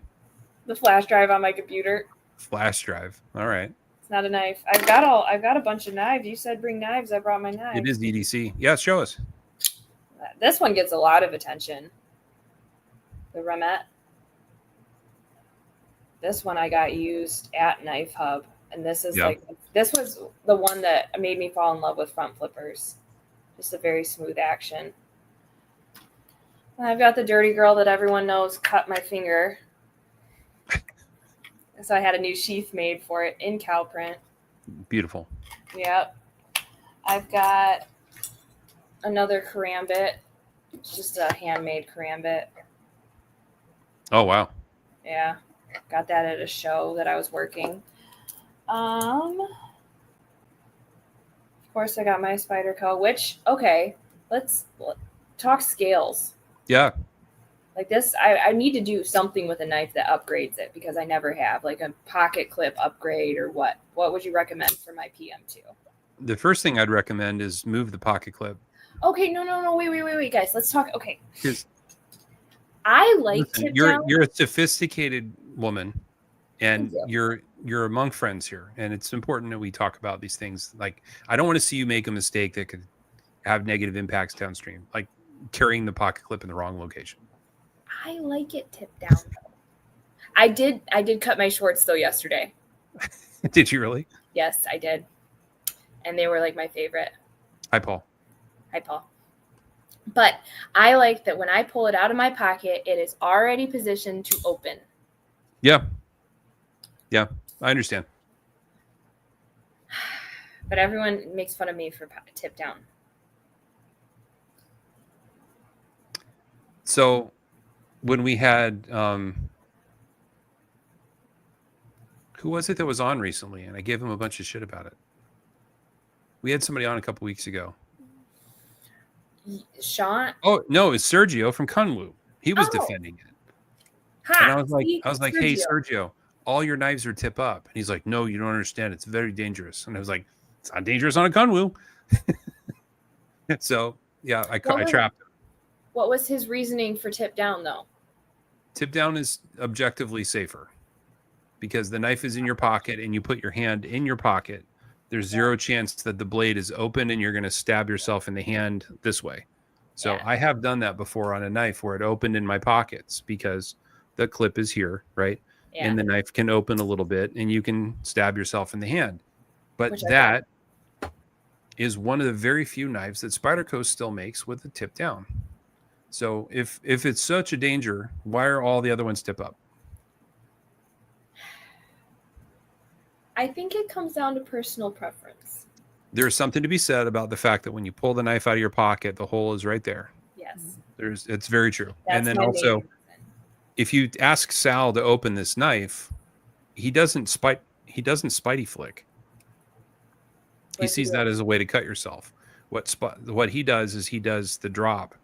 Yeah. Like that, you know, and so he'll probably he'll use the knife like this, right? Mm-hmm. So he tends to be like over top of the blade or down like that because this ramp is obviously designed for a thumb, right? But yeah, he does the drop method like that, which is like one of the first I learned on Spyderco. Yeah, me too. It works great on backlocks. If you have a backlock knife, it'll come right open. So let's talk pocket clips. There's primarily two different kinds. You have the bent titanium pocket clips like this, and then you have milled pocket clips. Right. If you go milled, you're going to spend a lot more money. It's going to look a little more modern and a little more elegant. The bent tie is nice because you can actually adjust the tension in these if you work them a little bit, and they're not so expensive that you can't buy another one if you lose it. They come in different colors and different lengths and different shapes. So, you know, pocket clip like this is a design from MXG, and this one just uses 2 screws. It's a little more elegant than the bigger clips, so it feels nice in the hand. It doesn't get in the way, but it allows you to deep carry. So the big benefit for this is very little of the knife sticks out of your pocket. Right. That's good and bad. If you're cutting with all day, then you kind of want to be able to get the knife out of your pocket. So deep carry is not always better. But But I think if you really want to make a statement change on your knife, then the scales are the way to go. Some guys have the ones, okay, with the scenery, the mountain. Oh my goodness, I can't think of it. The skyline kind of deal. Like Tony Winkler has Skyline. A lot. They're really pretty. Like I can't think of it. It's like the silhouette of the mountains and the trees, and like it's like very, very Northern Lights-esque. I don't know who makes those. I'm not sure. I don't pay enough attention, but I should, because they're really pretty, actually. I have a lot of titanium scales. Yeah. And like these have the Millie Club. This is a graffiti artist actually made us this logo. And if you go to Rip's Garage Tech, you can order titanium scales with that logo on it, which is pretty sweet. I have a lot of titanium, and titanium is cool because it gives the knife a rigidity, and kind of a heft that is missing from the G10. Right. And if you go with something like these from Rip's Garage Tech that are milled out, they're very lightweight. So this is called a hex pattern. Yep. And then he also does something called a reverse hex. So these stand out, whereas these are carved in. Yeah, I like that. The hex pattern, it looks cool. It adds a little bit of grip. Yep. Really classy look. But mostly what this does for you is it makes the knife have a little more heft to it. Mm-hmm. It tends to improve the operation if you get good titanium. If you get cheap titanium from a cheap company, then they can negatively impact the action of the knife because they're warped. Okay. But beyond titanium, I really kind of prefer carbon fiber. Okay. To me, I like carbon fiber. I like the weight of it. It's still a very strong material. It's very rigid. It's more durable than titanium in terms of like the look of it. It's harder to scratch. Yeah. Whereas titanium, you can scratch it with a ring on your hand. You can scratch it with a rivet on your jean. And if you don't care about scratches, then have at it, like, and then if you get it rough washed, like this is washed in a stone wash. Yeah. So it's a little bit tougher. Like when you rub titanium, it gets harder. And when you stone wash it, it makes it a little bit tougher and harder to scratch. So this doesn't show scratches, but the plain titanium, like the plain flat titanium, it's pretty easy to scratch this. Okay, on that note, I'm kind of toss up between the Padre in the satin finish or the stonewash finish, because I like the satin finish, but I have like a lot of my blades are satin finish, but I don't know if I like the stonewash. I don't want the DLC coated because of scratching. You'll have a hard time scratching the DLC. Really? The hardness of it is extremely hard. It's on a scale of 1 to 100, it's a 98. Oh, okay. It looks. Whereas the blade is closer to 58 to 65, right? So the DLC is hard to scratch. If you scratch it, you're probably really tearing at it, and like you're removing it from the steel, but you're not going to leave a scratch in it. Okay. Oh, so many decisions. I don't recommend micarta. Micarta is a bad choice. It's very flexible, and on a liner knife, it doesn't work well. So if you put it on a Manix, it's fine. If you put it on a full liner knife, it's okay. But on a PM2 and a Para 3, if you go micarta, it tends to add a lot of flex to the knife, and it's kind of a bummer. Okay. Do they make Calprint G10? You could do that. They don't make it, but I know it could be made for you. Yes. I need to find. That's my new mission. I want Calprint scales for my PM2. I think you should talk to Danielle at Rip's Garage Tech and see if she can make some for you. She probably can. Danielle, I'm coming for you. I really like carbon fiber just because of the stability of it. It's very sturdy and rigid. Yeah. It's pretty scratch resistant. It can even be polished. If you want to polish it to a shine, you can do that. If you want to scuff it up and make it satin, you can. It's pretty easy to work with, and it decreases the weight of the knife. So I tend to like carbon fiber quite a bit. It's just a little slippery for me. It can be. But you can also get it texturized. True. Yeah, I like G10. Like, I like a good G10. I like the texture on that and the weight. Casey Lynch makes a fantastic scale that has texture. So this is actually milled into the finish. Can you see that? That's nice, yeah. So here you're getting the benefit of the metal scales, but you're also getting the texture. So it's grippy without being too grippy. And it's got a cool look to it. That is very cool. Probably the best blend of titanium and texture out there is Chris Barclay. Okay.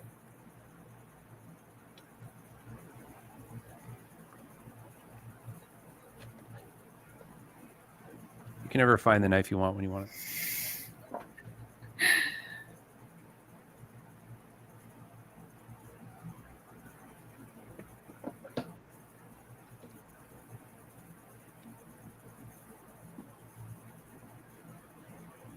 Well, crap. All right. Just use the website. Chris does, he's actually in the same strip mall as Casey Lynch, and they're friends. And he makes really cool patterns in his titanium. They're like mathematical, or they're historical in nature, so they're more than just random. Let me show you some of these. Share.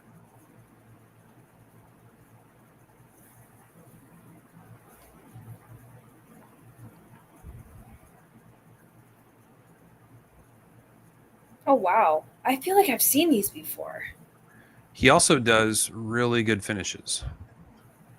So he calls this Corinthian. This is Lines of Herzon. This is Draco's armor, so it's his kind of take on a dragon scale. And it's cool. See how it starts long by the pocket clip, and they're small. That's beautiful. Which gives you a really cool perspective. And also there's a lip around the perimeter. Yeah, I like that. Isn't that good looking? Yes. Wow. So scales like this are going to make your knife feel much fancier than it is. And you're gonna use like a Chavez and go, boy, it just doesn't cut like my Spyderco. And you're gonna reach for your Spyderco more and more because it just hits the spot. That's why I've been carrying my Spyderco, is the steel. It's phenomenal. I have a it's also the edge too. It's such a thin blade, it cuts well.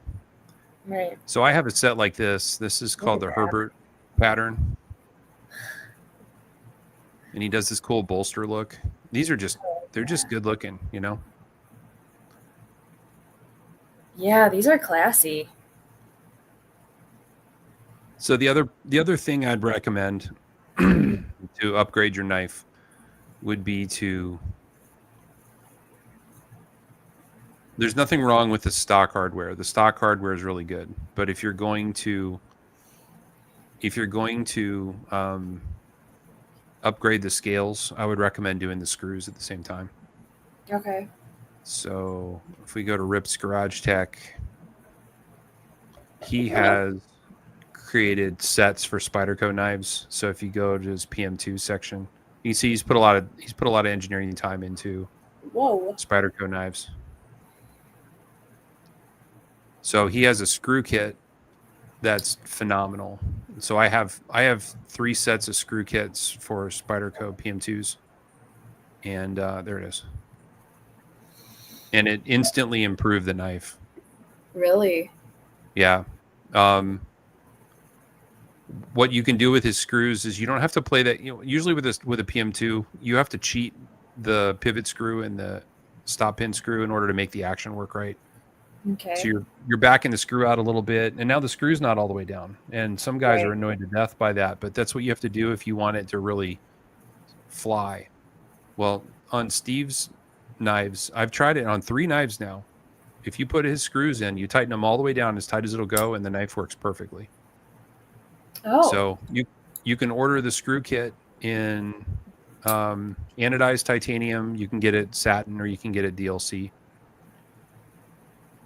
So pick the scale set you like from whoever makes it, and then you come over here and you order a set of screws to go with it. and you would have a very fancy knife. Okay. Oh yeah, Randy brings up rock scale. Rock scale is very good. I've never owned any, so I can't really personally recommend it, but they look gorgeous, and I've handled one and it felt great. His scales are really good. Randy's got, I think he has a Para 3 PM2 Milli 2 set, so like small, medium, large, and they all have matching scales and matching clips. It's awesome. Ooh, nice. Lynch and Barclay are my favorite tie scales. Okay. There's a +1 for the Stonewash Padre. I don't love the Stonewash. I prefer a satin myself. I like the tuxedo though too, the reverse tuxedo. Yeah.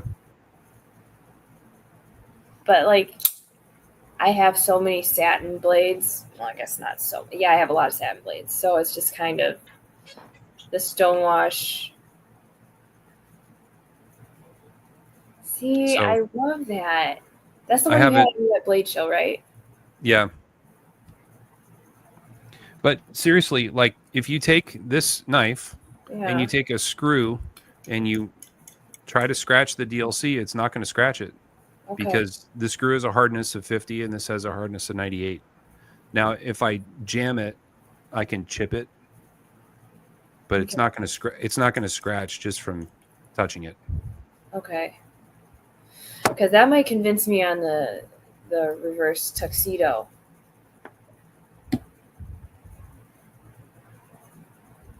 Yeah, that would be a good knife to have too.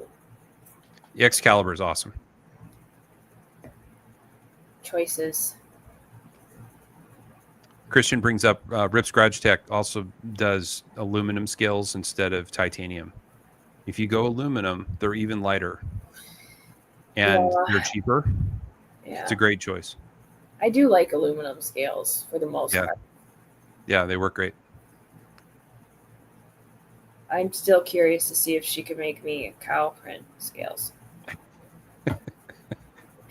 We are running with this theme.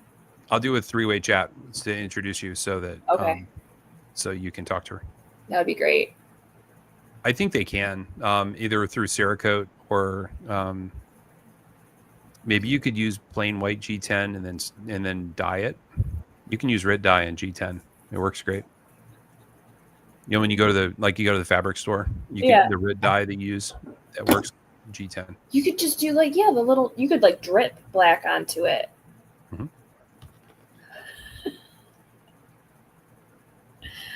I've completely run with this theme here. It amuses me to death in the Millie Club. You'll have guys that'll say stuff like, the Sebenza is just too expensive. It's ridiculous. I just can't justify doing it. And then they'll buy a native 5 and they'll put carbon fiber or titanium scales on it. And they'll buy an upgraded milled pocket clip. And all of a sudden they have a $400 native. Mm-hmm. Yep. And then they want to have one, they'll have 30 of them. So there's guys with whole lightweight collections. They buy the Para 3 lightweights. And every time they buy a lightweight, they buy a scale kit with it and convert it to a not lightweight. Yeah. And so they'll cry about a knife being 180 instead of 160, but they still put another $150 into it. I get a lot of guys crying about how expensive knives are. Like, they get offended. Like, they'll come in and it's just like, oh, I carry a $30 knife every day and it's just fine. It's just like, okay, dude. It probably is. You probably carry a Taurus every day too. I don't know. There's nothing wrong with it. It's fine. If you're just cutting things and you want something that's a little bit nicer than a box knife, then there's lots of knives out there for you. It's fine. Yeah. But if you appreciate the artist that designs the thing, you know, and you want functional art, then it's out there. Right. You know, when you and I met for the first time, I was carrying a knife from a maker in Howell, Michigan. You know, his name is Pat. And Pat makes these in his basement. Literally, his dad makes I think his dad makes like little esoteric parts for pool tables. And then Pat makes knives, and the two of them just work in the basement. you know, and the guy makes these basically one at a time. He might make batches of 4. That's as mass produced as he gets. He hand grinds his own blades, you know. Oh. He picks all his materials, and he does his own, like the texturing on this backspacer. He uses a freaking Dremel. He sits there with a Dremel and goes zip, zip, zip, zip, zip, and puts all the little peening marks in it. It's all done by hand, and then he does the top of the blade too. So, like, this is handmade, and it's made by a cool dude. And it's beautiful. And yeah, it cuts great. So I can use it as a knife, but I'm also supporting, you know, a craftsman who's making art. So it's all in how you look at it. There's nothing wrong with a $30 knife. I have plenty. Oh yeah.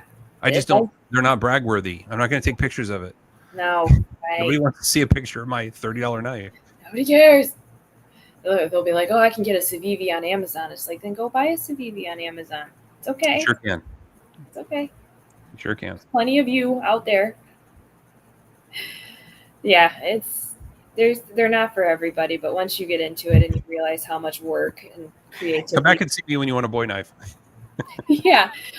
Sir, you just dropped your man card, okay? Right. You might want to go. I think we should both see other men. It's not me, it's you. What? It's not me, it's you. Yeah. A lot of times that is the case, unfortunately. It's like, listen, I didn't hurt you, okay? Somebody did, but it wasn't me. But hey, we need somebody to buy all the old Kershaws we have. And the bird knives. Yep. I take a lot of those knives to like the shows that I'll do, and Civivis do quite well at shows. Kaiser knives do quite well. Like, you'll get a lot of kids, and they like the Civivis are colorful and they're fun to flip and stuff, and it gets the kids' attention, and they buy their first knife, and it's normally a Civivi. So that's fun. Like, I'll sit there. I have karambit trainers, and I'll sit at the shows and I'll just twirl the trainers and stuff, and then that grabs the kids' attention, and then they come over and want to talk about the knives. It's a lot of fun. Pretty smart. Yeah, I obviously can't twirl a real karambit, or else I'll cut a finger off, and then they have PTSD. So we keep it safe. Mom, this lady cut her finger off. Can I get one? And I got roasted almonds.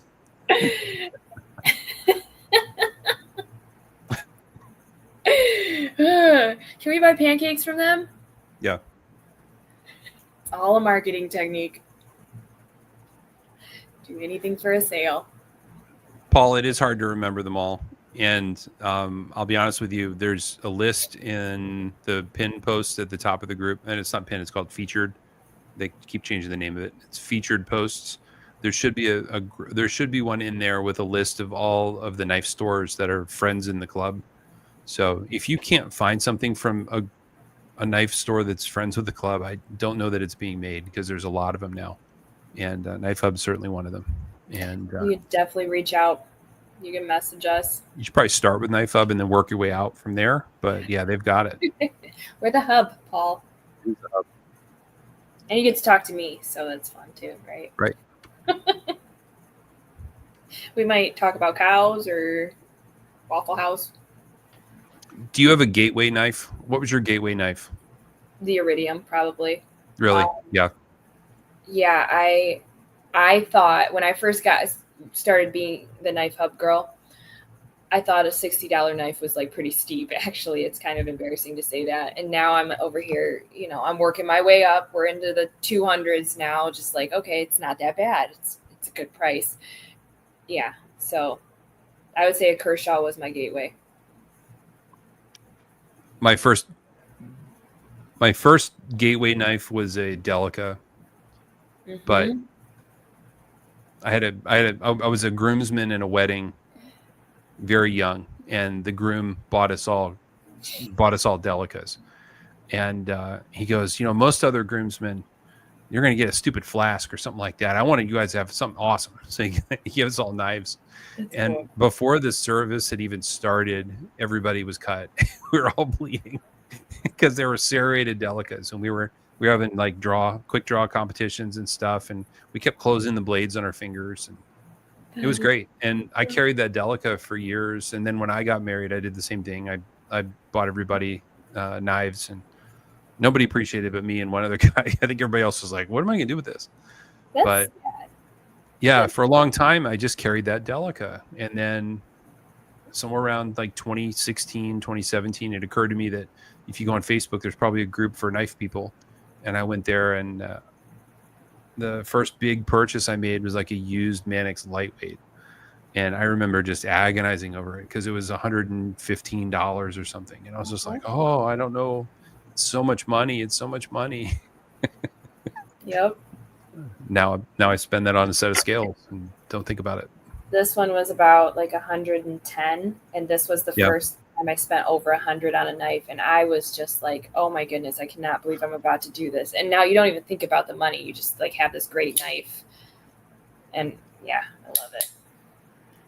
Yeah, for me, it was the Mannix, and then it was a PM2. And then from there, it didn't bother me at all to spend up to $200. It was fine.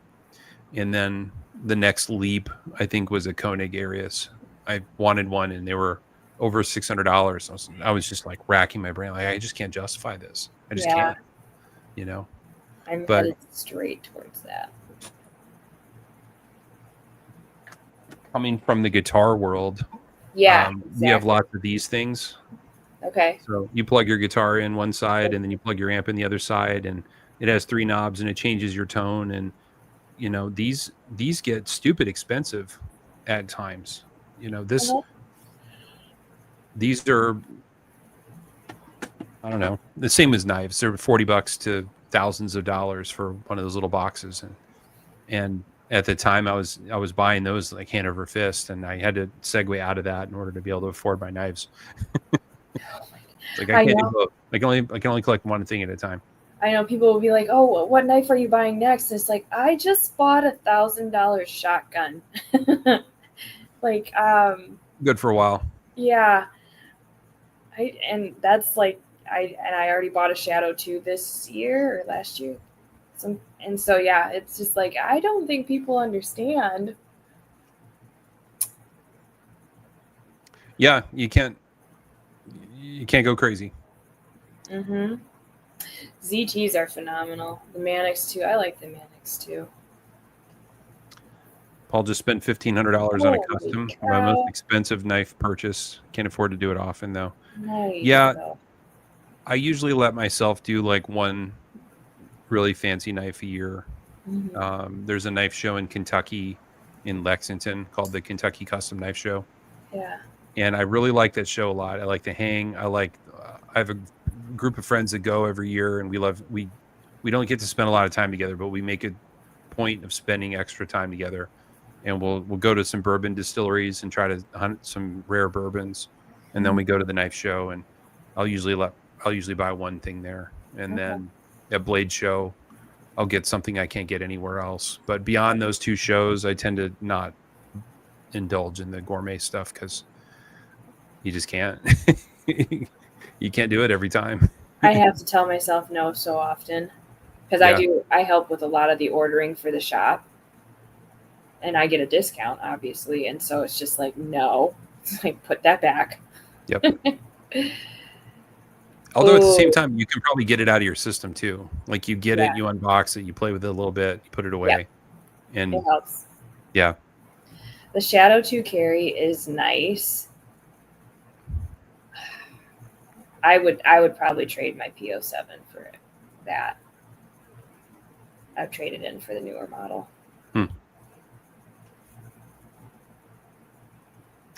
Tactile Archer is a good knife. I got to play with the prototype once before they had released it, and that was fun. I'm really excited about Tactile and what they're doing and the way they're growing their company. It's pretty neat to watch. I think I just had someone ask me if we were carrying Tactile today. It's hard to get into a new brand. Yeah. Yep. And you saw our showroom. It's packed. I mean... It's true. You don't have a lot of extra space for more stuff. When we buy a collection for the used knives, we're now up to 2 cases full of used knives. We went from one to 2 cases in a year. Yeah. Which is phenomenal. I'm not complaining. It's great though. Yeah. It's funny because when I take knives to local gun shows, and now we have these old guys that are selling their knives. They'll come up to me and they'll be like, "Is this real? Can you check this? Is this a real Benchmade?" It's like hilarious. Knife Hub is in Waterford, Michigan. So southeast Michigan, about 40 miles north of Detroit. Largest knife store in Michigan. We've got people coming in from Indiana. They'll drive from Indiana, Ohio. We had one guy visiting family from North Carolina that had to stop in. So it's fun. It's really fun to meet followers of the channel. They come in, they'll be like, "Oh, I found you because of your videos." And that's like that makes my whole week. So Paul, if you think about the Detroit metro area, it's sort of near like Rochester Hills or that end of Detroit. So the northwest corner of the Detroit metro. Mm-hmm. There's a fantastic guitar store down the street from you. Mm-hmm. It's an old movie theater. They've converted into a guitar shop, and it's amazing. It's kind of dingy, dumpy inside in the right kind of way, the way you want a guitar store to be. So, like, you don't want to take your mom there. You want mom to drop you off. You don't want mom to take you inside.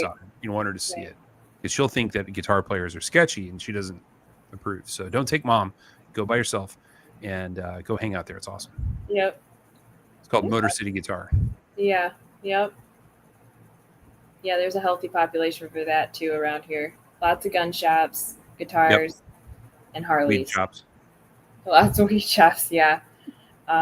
Classic cars. Yeah, we got it all. It's fun. It's a fun time. Well, Sarah, we just added another hour.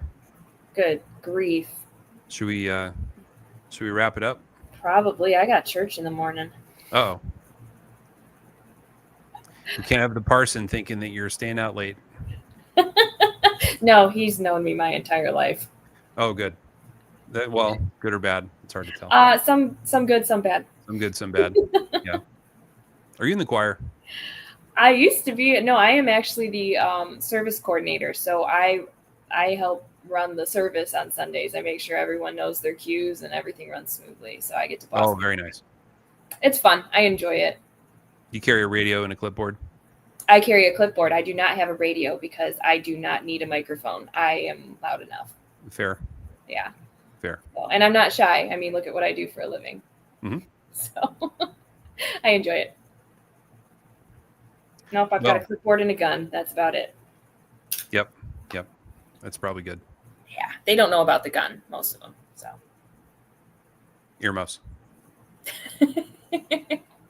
Not a SIG 320, so it shouldn't go off. Right. Well, hold on a sec, and we'll say goodnight to everybody here. Sure. Everybody, thanks for watching. Thanks for bearing with us and sticking it out. This was a long show, but Sarah, thank you for joining. I'm glad we could do it. Thanks for asking. It was fun. Absolutely. Usually when one of us is unavailable, we don't do a show, but we didn't do one last week, and it felt like it was needed to get a little knife content out there. So glad to do it. Absolutely. Anytime. All right. Well, thanks everybody. Thanks for watching. Bye, guys. Bye. Oh, and stay moist.